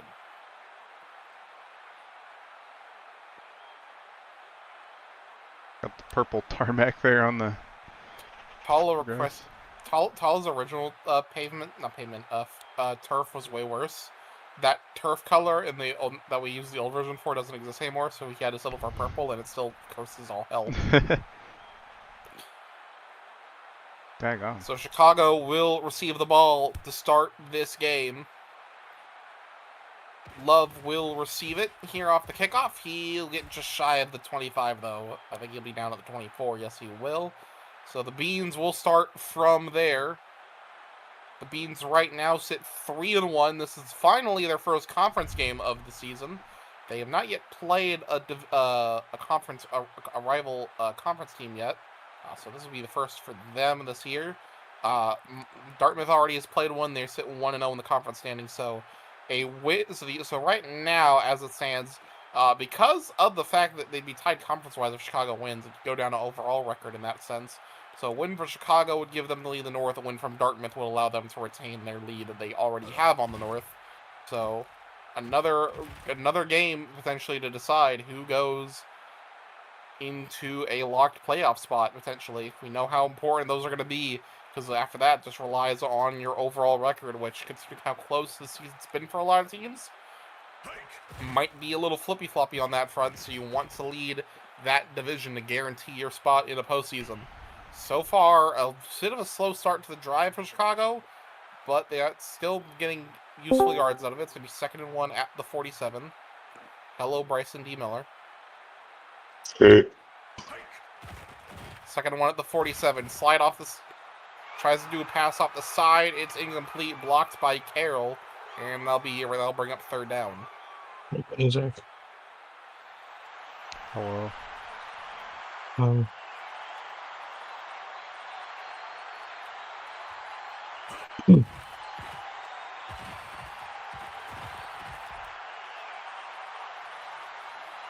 Chicago will be able to convert on that to hold on to the ball. 1st down at the 45 now.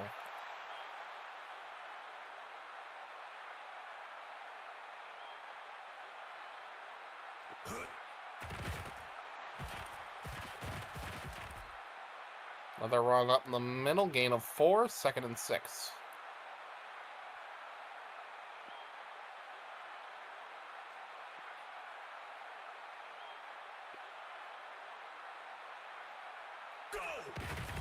Second and 6 at the 41 now. That's going to be another gain of 3. But there's a flag on the play. Face mask on the defense. That'll bring up 1st and 10 now for Chicago. Seems like Chicago's definitely a little bit more content to just do the run game for now. I mean, if it works, if it ain't broke, don't fix it. Only 4 pass yards, 29 rush yards so far in this drive. 1st and 10 now at the 23. Griffin's going to look to find an open man. Throws toward the end zone. Incomplete. That'll bring up 2nd down as Hodkins is the one that swats that ball out the air.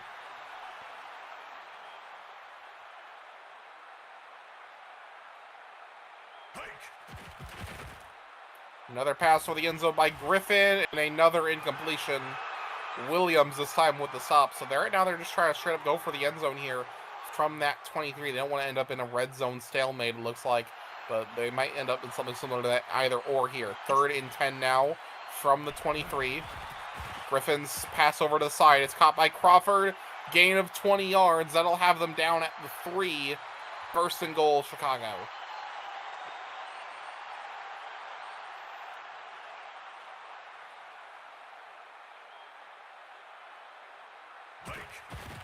Fakes the handoff. Griffin's going to run up the quarterback sneak. Just shy of the end zone. Barely there. The ball might as well be touching it, but nope. Just short. 2nd and goal at the 1.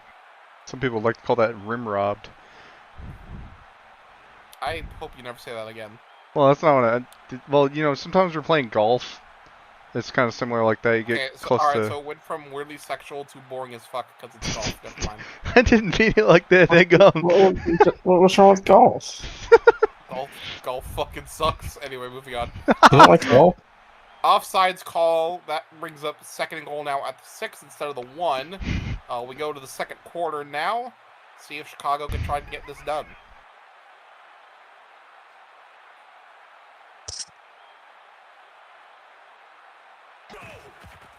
Fakes the handoff yet again. Makes the pass. Incomplete. Fell right out of the receiver's hands. Couldn't bring it in. 3rd and goal now at the 6 for Chicago.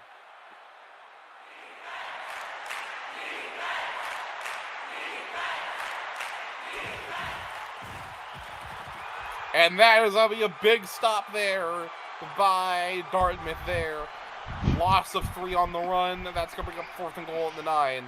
That's going to force them to a field goal.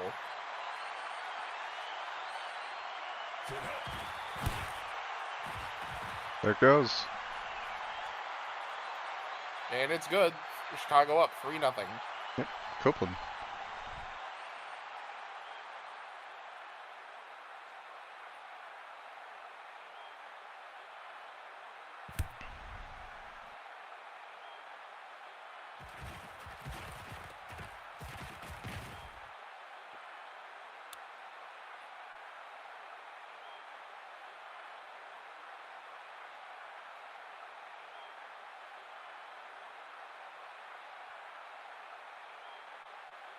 First and 10 for the 23 for Dartmouth. This will be their opening drive of the game. They're going to go ahead and run this up the middle with Coleman, and it's going to be no gain, evened out at the line of scrimmage.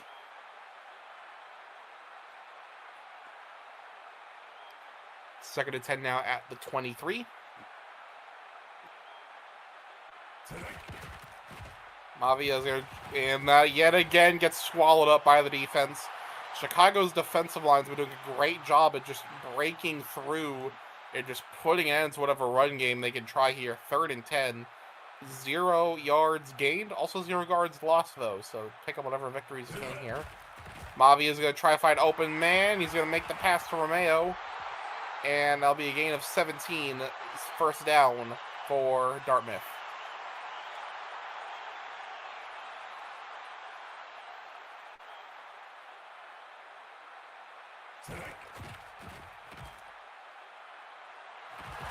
Another big catch, this time by Coleman. That's another 14 yards, another 1st down. 1st and 10 at the 47 for Dartmouth now. That brings them up to midfield.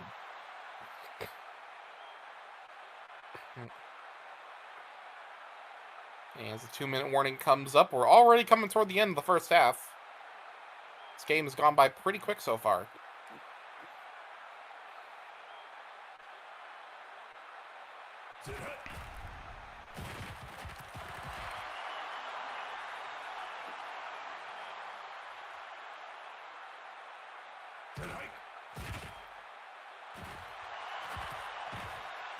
Another run out in the middle, another 15 yards, another 1st down for Dartmouth here. 1st and 10 to 32. No huddle, straight back into it. Mavia's going to try to find an open man. He finds one in Shaw. That's a gain of 6, 2nd and 4.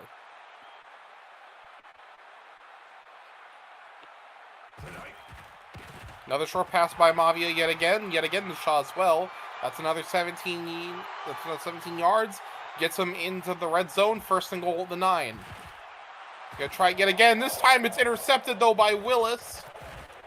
And that will have him down in the end zone. That'll be a touchback. Just when Dartmouth started to pick up some steam to potentially get a touchdown, take the lead of this game away, Chicago comes in with the steal, and now is Chicago 1st down at the 20. Griffith throws it downfield. It's intercepted back. Back-to-back interceptions.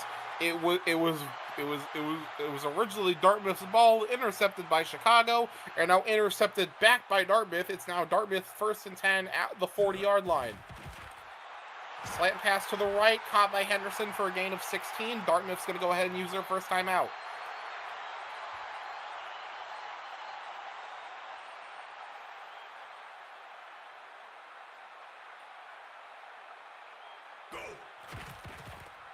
Mavia with another deep pass there to Henderson again. That's a gain of 19. And that brings them back to 1st and goal, this time at the 6-yard line. Mavia with another pass there again to Henderson, and it is good for the touchdown. Dartmouth takes the lead in this game. There you have it. Didn't get it right the 1st time, got it right the 2nd time. Yeah, they're getting it figured out now.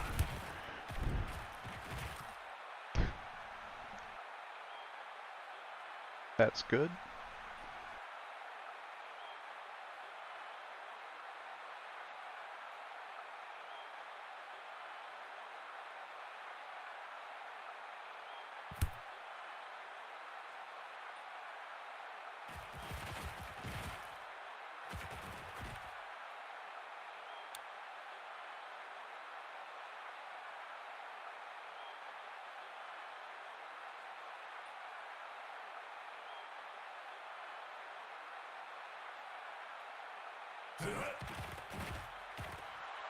Ooh, deep ball there. Kind of bring it in. That's incomplete. 2nd and 10 at the 29 for Chicago.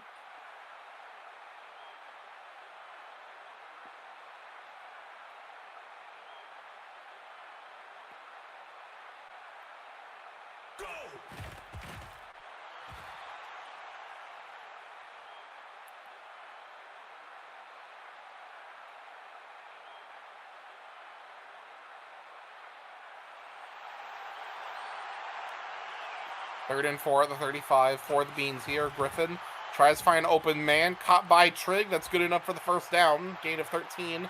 They're going to go ahead and use their first timeout. 20 seconds left before halftime. Dartmouth will receive the ball to start the second.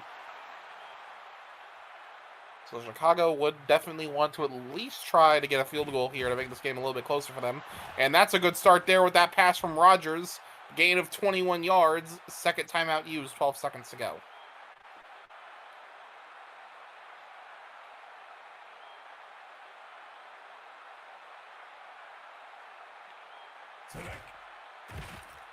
Another pass downfield, caught by Crawford, down at the 2. The last time out they have, they're going to have one shot and one shot alone here. 4 seconds left on the clock. First and goal at the 2. They might have a second one. They're going to go ahead and play it safe and bring out the field goal unit. They're going to go ahead and take the points as they come. And that makes it a 1-point difference here in Dartmouth right now. Chicago 6, Dartmouth 7th. I'm going to kill myself for saying that. Oh no! All right. Second left on the There's clock. still about to go 1 into second half. left before we begin the halftime. So we'll see what Dartmouth can do here on this kickoff return. And they'll... Oh! Can he break free? No, he can't. He gets to midfield, but not enough there. So that is the score here at halftime. Zach, is there anything you'd like to say before we begin the third quarter? Well, I'm not going to repeat the score at the moment, but yeah, they've definitely been playing very interestingly. Pretty close so far. Very close indeed. We'll go ahead and get the third quarter up and the running here. Dartmouth will have the ball to start this match. Well, not start this match, to start the second half of this match.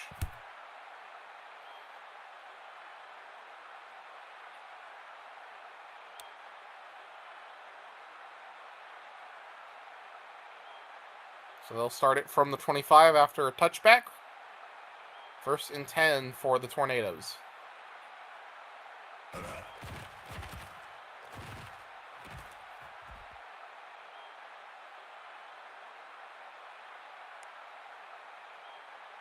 That's a big play there. 25 yards, 1st and 10 at the 40.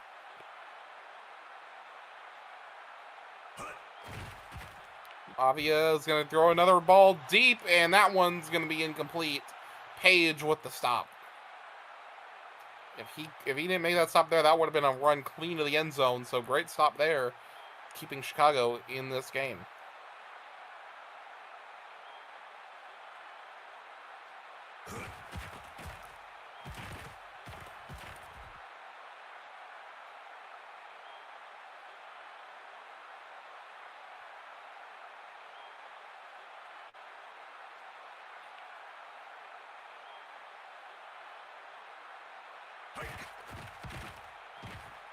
Mavia pass over to the side. That's only going to be a gain of 2, 2nd and 8.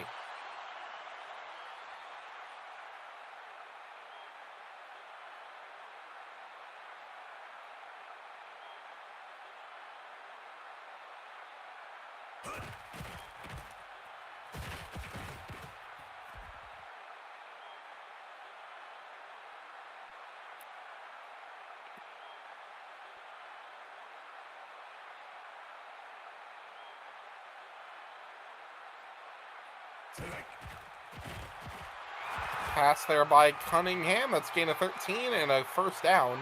1st and 10 at the 26. Much like Chicago's opening drive was to start the first half, the second half opening drive is definitely taking its sweet time. A little bit more draggy, a little bit using up the clock, which, you know, again, not the worst thing in the world. It could still definitely result in some interesting play. So what they'll do is they'll force teams to get more in a go time here come the fourth quarter. 2 minutes left in the third. Dartmouth right now has a 1st and 5 at the 21. Just 1 yard shy of the red zone. Mavi is going to look to find an open man. He's going to have to throw that one away. 2nd down.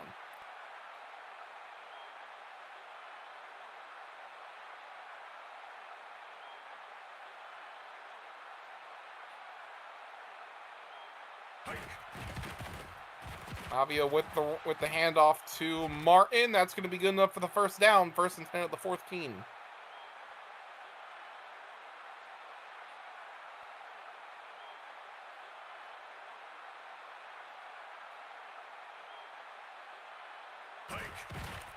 First and 10. Slant pass over to the side by Henderson. And that'll be only a gain of 6. 2nd and 4 at the 8.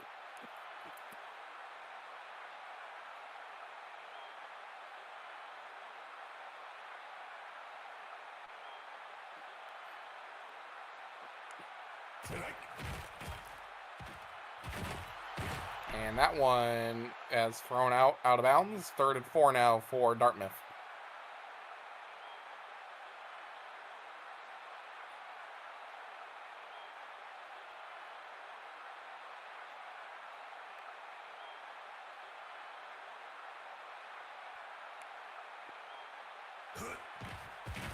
Avia goes for the end zone. Intercepted for the 2nd time.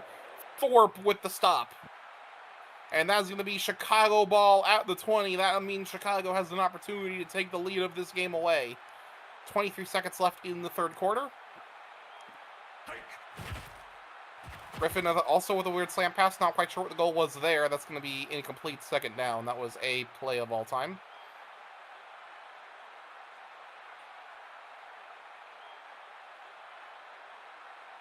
Second and 10 at the 20. There's a flag on the play. Caught by Fisher for a gain of 5. Offsides on the defense. That's going to be 2nd and 5 for Chicago now at the 25. As we come to the end of the 3rd quarter, 1 quarter left to go. It's still anyone's game. It's only a 1-point difference right now. And then after this is the final match of the night, the headliner match that is. The LA Panthers have to travel up north to face the Green Bay IPAs. That'll be our big game for the evening. 1 more quarter left to go. 2nd and 5 for the Beans. Griffin has 1 man in the backfield. He's going to hand it off to said man in the backfield and Love. He gets dropped off at the line of scrimmage. And they're going to lose an extra 10 yards as well for a holding call on Henderson. That's going to knock him back to the 15-yard line.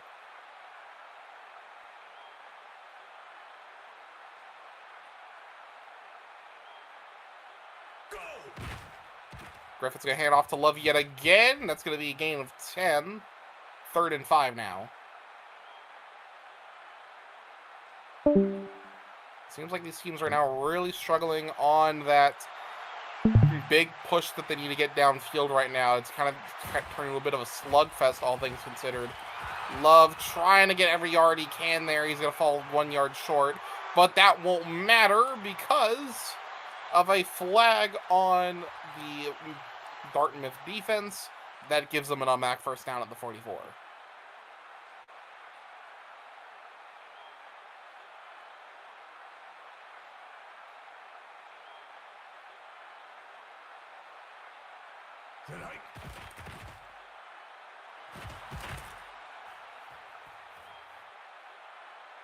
Second and 6 now here at the 48 for Chicago.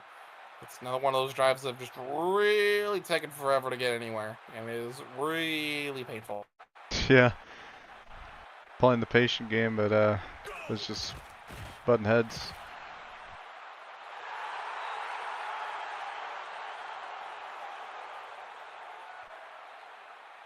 Third and 6 now for the Beans. Crucial 3rd down for them. They need at least a field goal to take the lead away.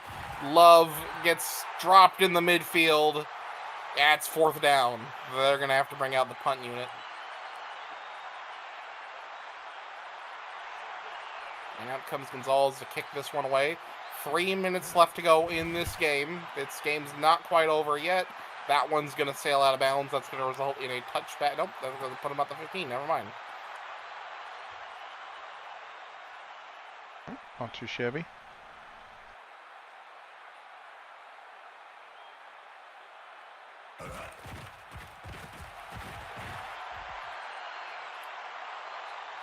And that's going to be a loss of 2 by Willis. That's going to put Dartmouth at the 14-yard line.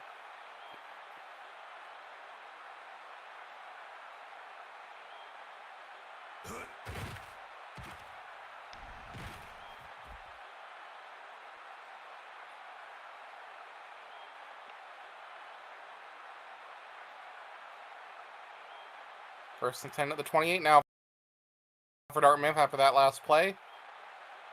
Nearing the 2-minute warning. Mavi is going to hand it off to Martin. That's a gain of 7.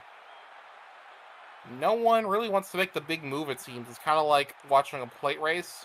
As the laps start ticking down, it's like 7 to go, 6 to go, 5 to go, 4 to go. And no one is just really making the move because they want to win until the last possible minute. That's the best way to describe this game right now. Both of these teams really want to go out there and make that potential game-winning touchdown, but they don't want to leave enough time for someone to retaliate, so they've just kind of been sitting here burning up as much clock as they can. Yeah, well, we got about 2 minutes left on it. See how long they take it. And Martin there gets stuffed in the backfield yet again. That's only going to be a gain of 1. Chicago will use their first timeout. It's going to be 3rd and 2 for Dartmouth.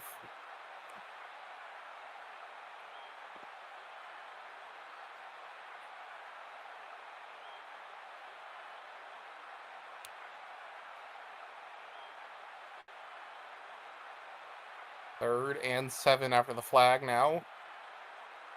And again, it's one of those third downs where you have to convert if you want to keep this drive alive. Otherwise, we might be in a situation where you have to punt this one away.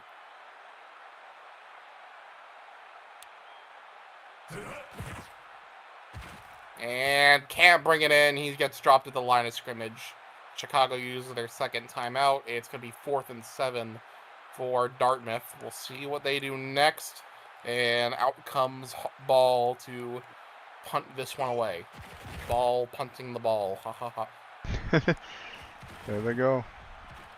And Love somehow kept it on the ground for as long as he could there. It'll be 1st and 10 for the 37 for Chicago. We'll see what they can do. 1:40 left. They only have 1 timeout at their disposal.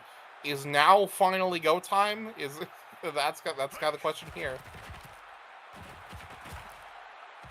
Short pass over to Love, only a gain of 1 yard. And there's a flag on the play, holding on the defense. That'll be an automatic first down for Chicago.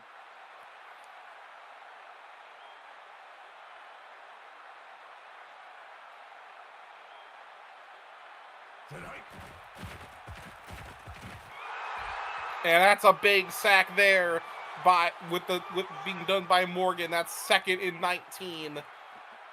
Again, just when you think someone's about to start pushing, it just turns the opposite direction. No one is really making any progress in this game. It feels like it's just been a back-and-forth affair. Another short pass to Rodriguez. He breaks that first tackle, gets 9 yards. It'll be 2nd and 10, or 3rd and 10 now. I'm sorry. 3rd and 10 at the 42. 55 seconds to go. Chicago has 1 timeout. A field goal will win them this game. So they're only down by 1. Throws it. Caught by Trigg. Down, it's gain of 18, but there's a flag holding on the offense. That's going to take him 10 yards backwards, back to the 32. It's going to be 3rd and 20 instead. Yeah, that's just a tug of war right now. Just tripping over their own swords effectively over and over again on both sides of the ball. So a 3rd and long now. It's intercepted by Foster.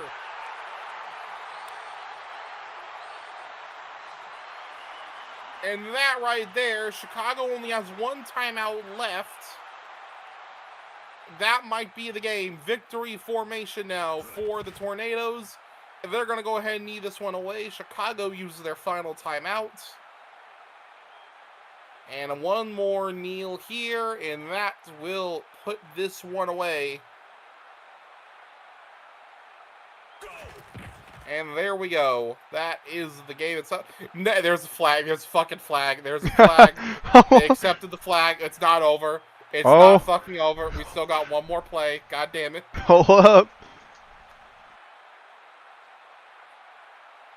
There's one more gamble left on the table. As I think Chicago do. And there's the knee this time. Now the game is officially over. They're just going to let the clock run out at this point. Dartmouth wins 7-6 over the Chicago Beans. 1 point difference at the end, meaning Dartmouth holds on to their lead over the North. Yeah, nicely game done was- there. Painful to watch. Yeah, it's just tug of war. Like they were getting some points there in the first half, and then just the score never changed, and just tug of war. Yeah. All right, so we will be right back for our headliner match: the LA Panthers versus the Green Bay IPAs, the last game of the night. We'll see you in just a sec.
And we're back.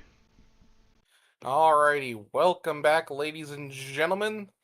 We have seen 5 very exciting games so far. Some good, some bad, some what the fuck.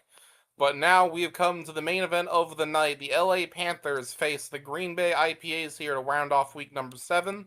Right now, the LA Panthers right now sit third in the West right now at a rate of 2-3. A win tonight would give them an albeit very outside chance of the playoffs and a potentially I'm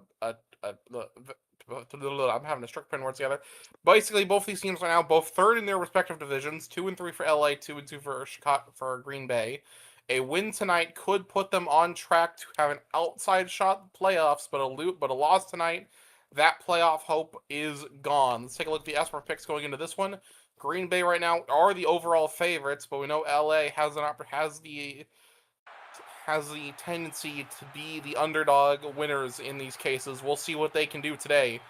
Both of these teams desperately need a win to keep their playoff hopes alive. Whoever comes out of here with a loss tonight will be out of the playoff picture. And even then, a win tonight might not guarantee your playoff hopes. So it is do or die, effectively, for both of these teams.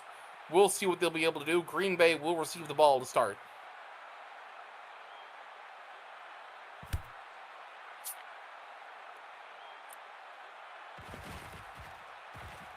Hoffman will receive the kickoff, gets past the 25, but not much farther. And that is where we'll be starting this drive from, the 27-yard line. Green Bay IPAs are at the bit of the disadvantage of being in the North, which is arguably probably one of the most competitive conferences right now. We just saw the previous game between Dartmouth and Chicago, how much of a slog that one was due to how evenly matched those two teams were. So we already know what to expect going into this one for them. But with their situation in the standings right now, they definitely need to be on their A game effectively. Meanwhile, LA is in is what I like to call a bit of the weird conference right now. They sit 2-3, third in the division. A loss tonight will actually bump them to the bottom of the division, thanks to San Bernardino's win earlier today. Kirkland and Seattle are in a pretty close race for the lead right now. But if LA can start rounding off some wins here and there, that might allow them to sneak in and potentially steal a playoff spot come the end of week number 10. Reed fakes the handoff, throws it deep downfield. Wide open is Green. He gets down right before the 15. A 50-yard gain. Green Bay showing that they still have some life left in them. 1st and 10 at the 17. Yeah, that's a big gain there early on. Run Hoffman up the middle. It's a gain of 2. 2nd and 8 at the 15-yard line.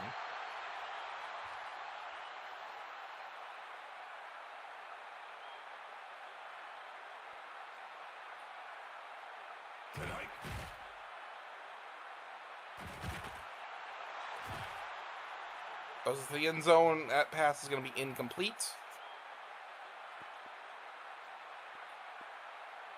3rd and 8 now for Green Bay. At the 15-yard line. Reed, quick pass over toward the end zone. That one going to be brought in. Moody with the stop, and that's going to force Green Bay to have to settle for a field goal here. Trying to make plays in the red zone has just been so difficult today for all teams on all games today. And, at least the field goal, that's something. That's better than, not having anything to your resume there at the start of this game.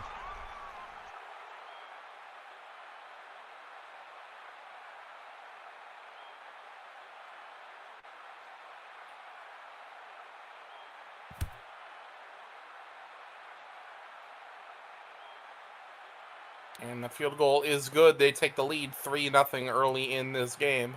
We'll see what LA can do.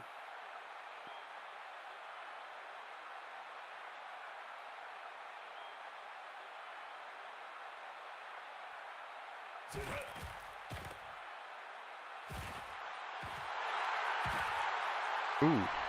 And evidently that start is not great. Intercepted by Lloyd, and it is already Green Bay ball yet again.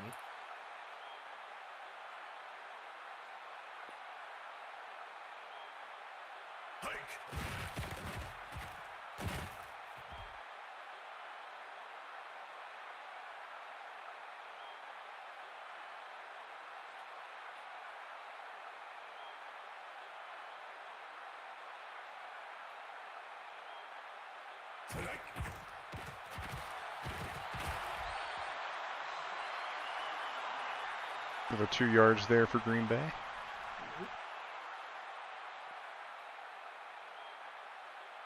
Two-yard gain there. 2nd and 8 at 30-yard line. Reed looks for an open man. Quick slant to the side. Caught by Hoffman. He breaks one tackle. Gets taken out in the second. It's gain of 11. First down for Green Bay. Yeah, being very methodical for this first quarter here so far. Yeah, they're scoring consistent yardage without having to really make any big risks. That's exactly what you want to do. That's that perfect balance. But that holding call is definitely going to knock them back a little bit. That sends them back to the 29-yard line. Basically did undo a lot of their progress over the last 3 plays. Yeah, definitely First they did and not 20 want now that. at the 29.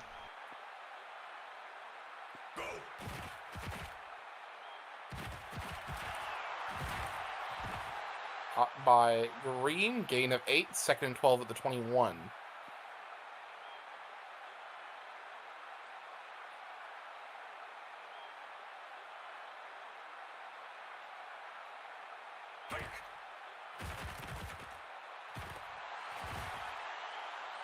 To the end zone, can't bring it in. That'll end the first quarter. Moody with another defended pass. 3rd and long now for Green Bay here. 3rd and 12 at the 21-yard line.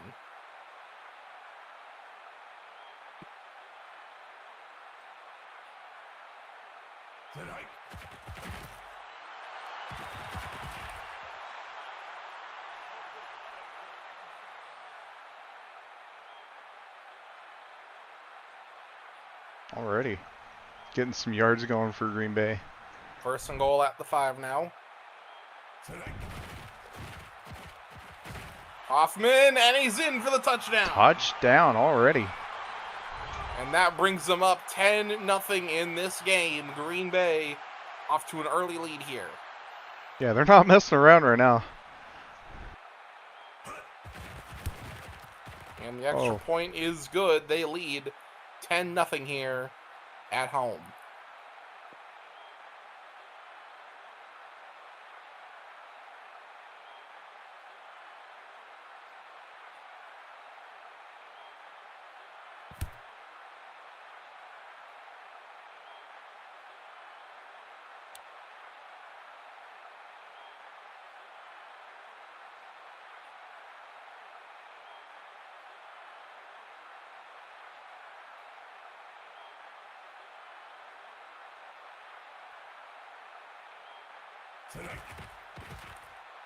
Simpson, and that's going to be a sack.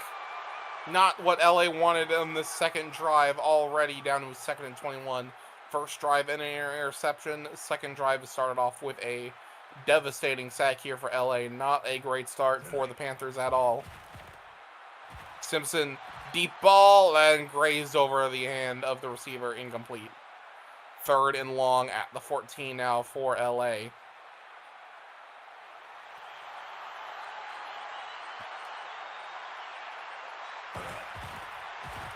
Hands off to Simpson. Simpson hand off to Johnson. No gain there. 4th down. Not quite sure why he'd run it on a 3rd and long, but that's the call they made for. And it did not end out well. They'll have to punt it from the 14-yard line. Hoffman with the punt reception. He gets it to midfield before finally being brought down. They'll start the drive from the 49-yard line. Already up 10-0. They look to extend their lead.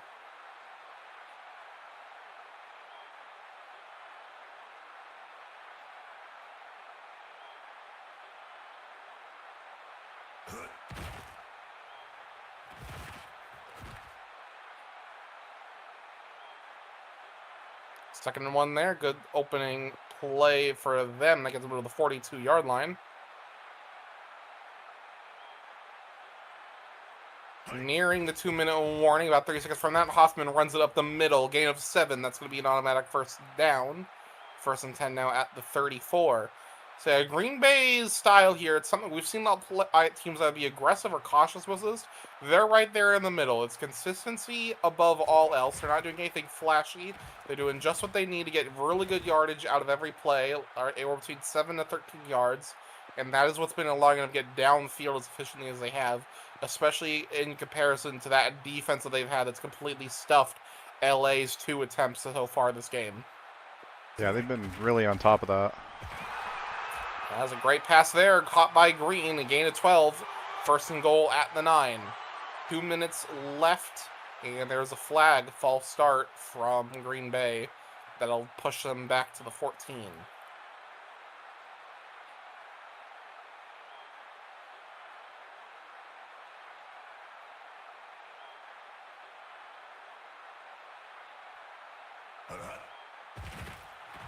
Green Bay goes for the end zone, can't bring it in.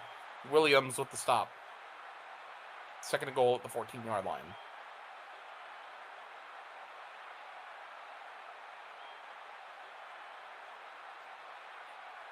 And another flag, another false start from Green Bay. That's going to send them back to the 20. Yeah.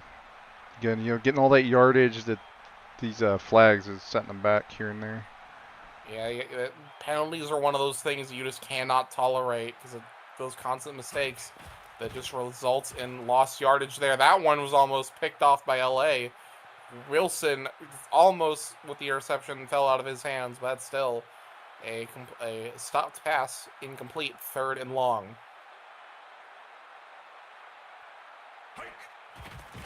Reed runs it for the end zone, incomplete yet again. Tried to make the touchdown pass, blocked it yet again by Jordan. And that 4th and goal, they're going to bring out the field goal units to try to make this 13-0. Oh, wow. And it is good. Green Bay up 13-0 here as we come into the final minute 30 of the second half. I mean the first half, second quarter. Blech.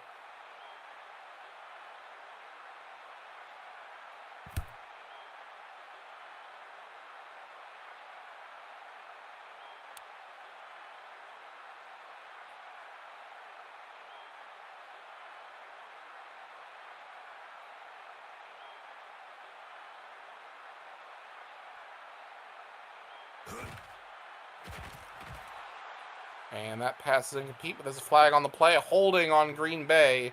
That's going to be a free first down for the Panthers.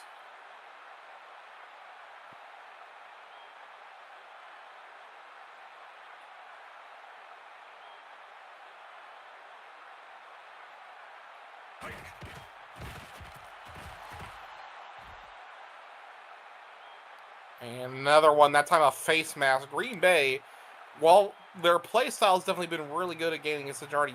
Penalties today have been absolutely destroying them. Half of LA's progress on the field in this drive has just been through penalties alone.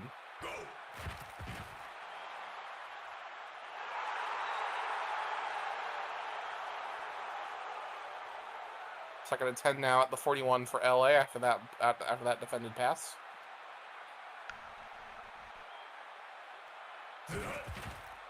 Simpson looks for an open man, caught by Morgan. The gain is 7. Second down. Oh, 3rd down. Oops.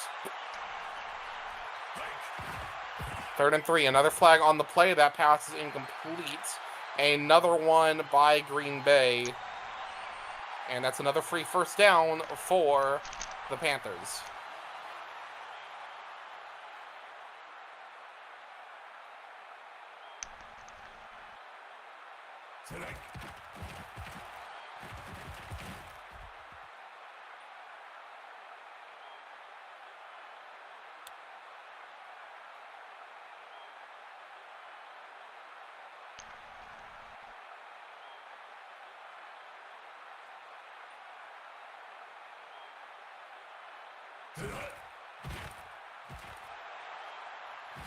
Oh, wow. And touchdown LA with that run there by Morgan. And that brings it up 6-13. PAT pending, of course. That might bring 7-13 after this. But Green Bay right now, they have the defense to hold off LA.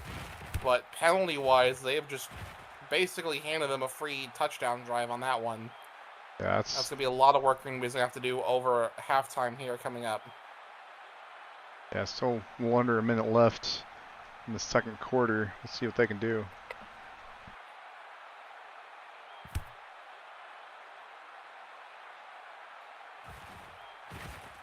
Let's see, Hoffman, you'll get it past the 25, but not anywhere much farther after that. 47 seconds left to go. Both teams have all 3 timeouts at their disposal.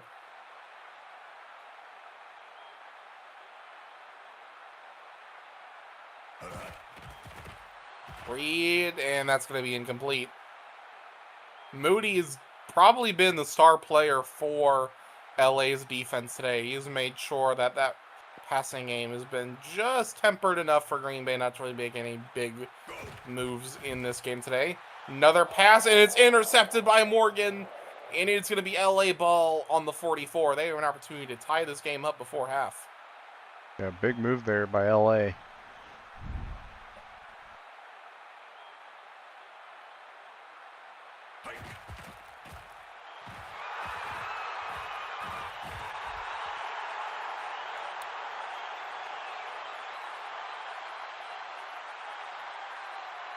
Intercepted. All right, never mind. Green Bay will not, never mind. LA will not have an opportunity to tie it up before half. Reed looks for an open man. He'll get it caught by Morgan and only a gain of 4. 2nd and 6, 23 seconds left before half.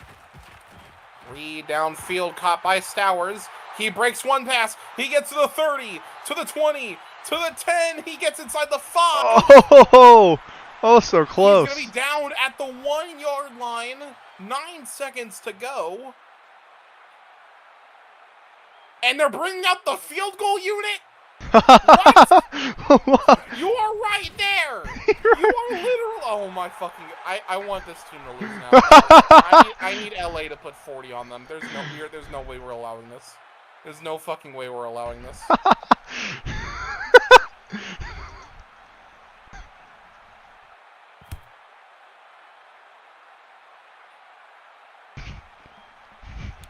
The field goal.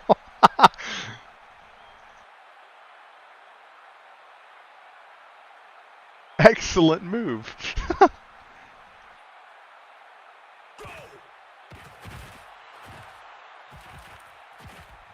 And Rodgers will get taken down for a gain of 16. That will bring us to halftime. LA 7, Green Bay 16. Right now, it's been... Green Bay would be a lot higher if it wasn't for the amount of penalties they have gotten so far in this game. That's something that they're really going to have to work on here as we go into the second half. Yeah, they've LA will receive the ball to start the third quarter. been hit or miss.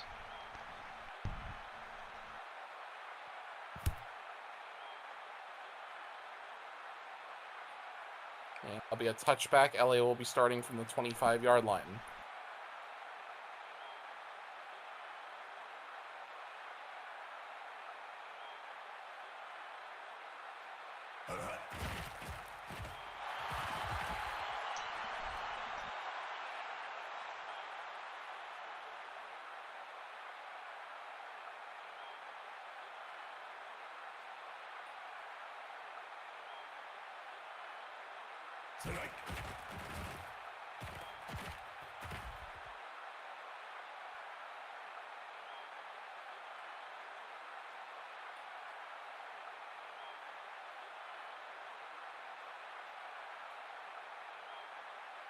First and 10 at the 41 for LA. Simpson looks for an open man. Quick pass over to Johnson. Gain of a single yard. That was better than no yards, right?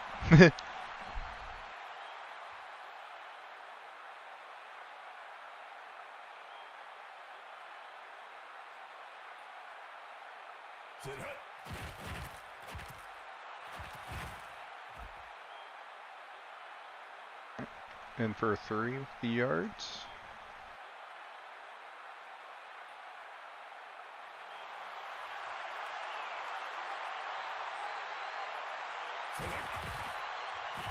Simpson with the handoff to Johnson. That's going to be a loss of 4. And that'll bring up 4th down. They'll be forced to punt this one away.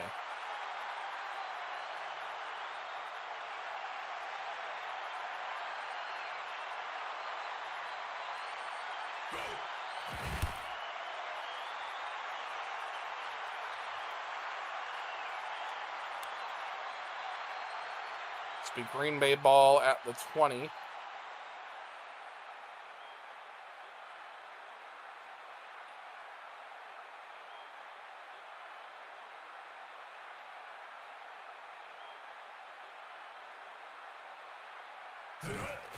Reed looks for an open man. Quick pass over to Stowers.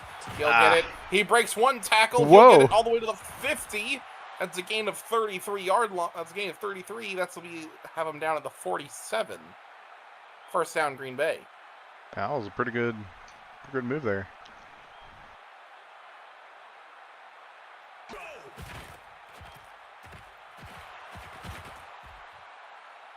Four yards.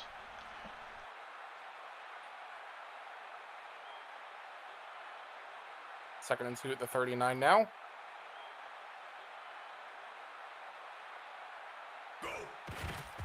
Hand off to Reed. Hoffman gets the first down and then a couple as well.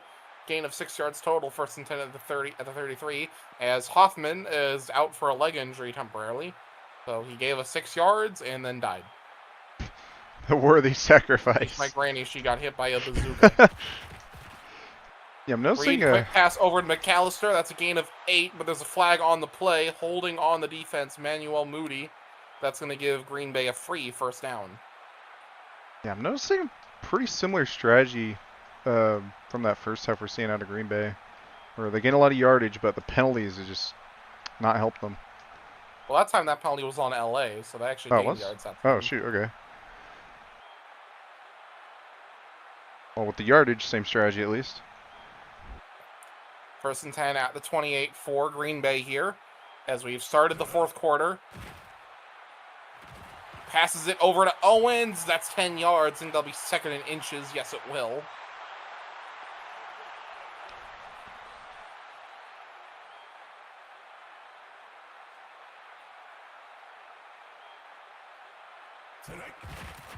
Green Bay with another handoff this time to Banks.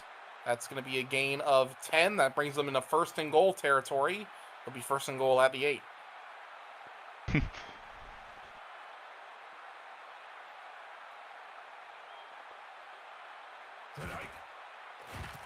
Reed looks for an open man. Caught by McAllister. That's only going to be a gain of 2. And pass interference on McAllister as well. So that's going to set them back to the 18-yard line. A loss of 10 overall.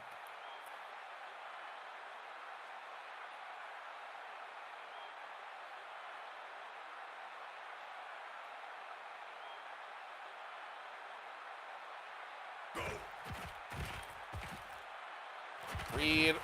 That would have been a wide open run to the end zone there if that pass was made, but incomplete. Second and goal at the 18.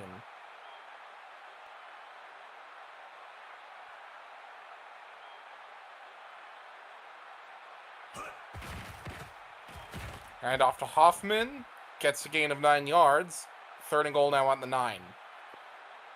See if they can finally get to the end zone.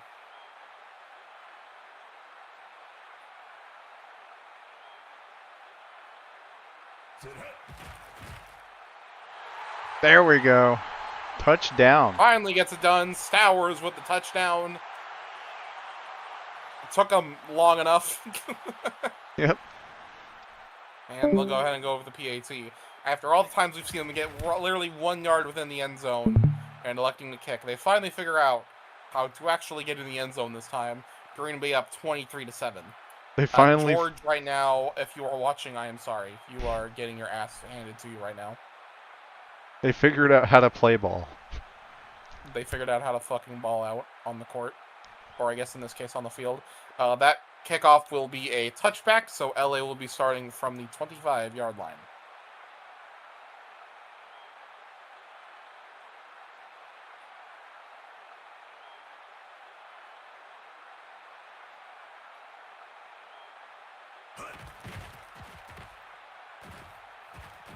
Yeah, Big simply run up the put, middle. That's a gain of 15. That'll be an automatic first down for LA.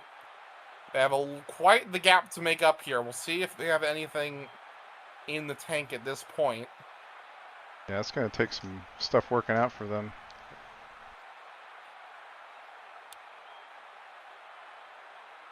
There's a flag.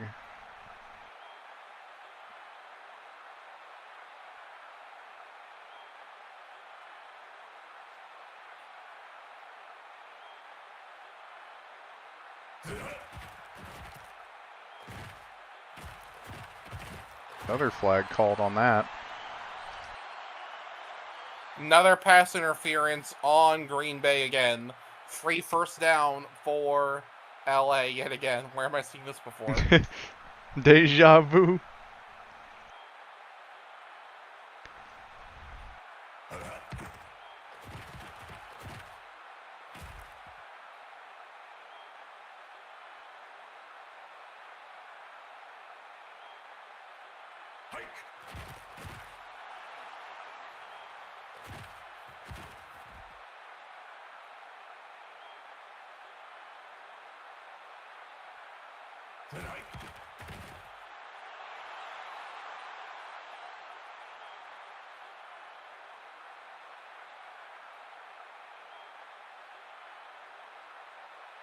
Parker with a leg injury.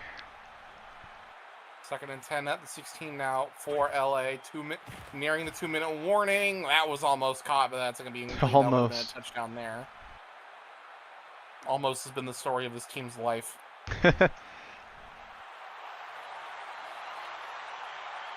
3rd and long now at the 16 for Simpson. And knocked out of the air. Incomplete yet again. 4th and 10. Will they go for the touchdown or will they settle for the 3? Get out the way. They're going to go for it. All right. Simpson tries to find open and complete yet again. Yeah. Abbott dropping the pass.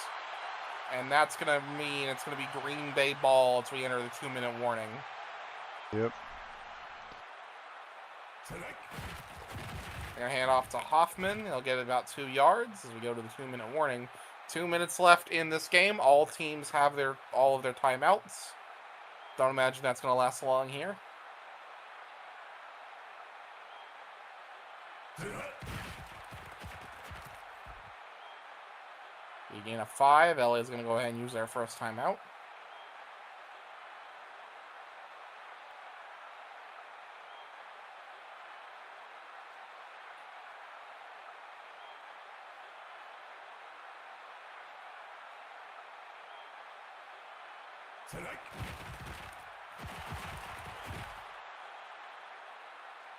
A loss of 3 LA after will go that. ahead and use their second timeout. 4th and 6 for Green Bay here. So I think while a win is out of the question for LA, they might be able to get some extra points here. Green Bay is going to go ahead and kick this one away.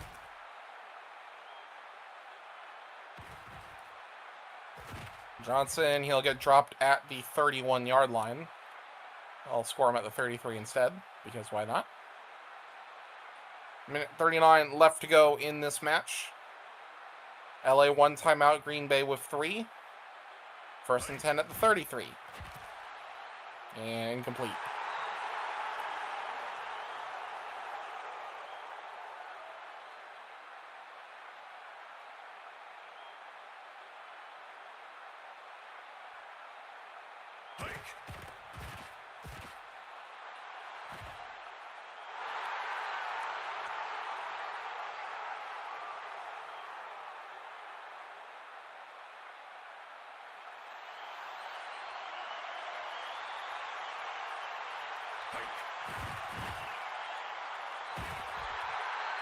Couple yards there for LA. Couple yards. That'll be their last timeout. 4th and 8.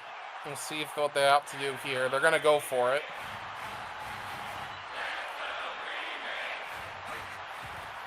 Simpson quick pass and swatted out the air.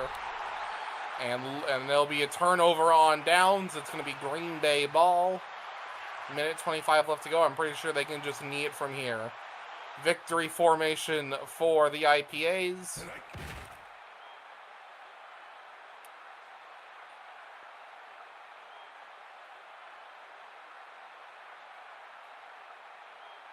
And they'll let the clock expire here.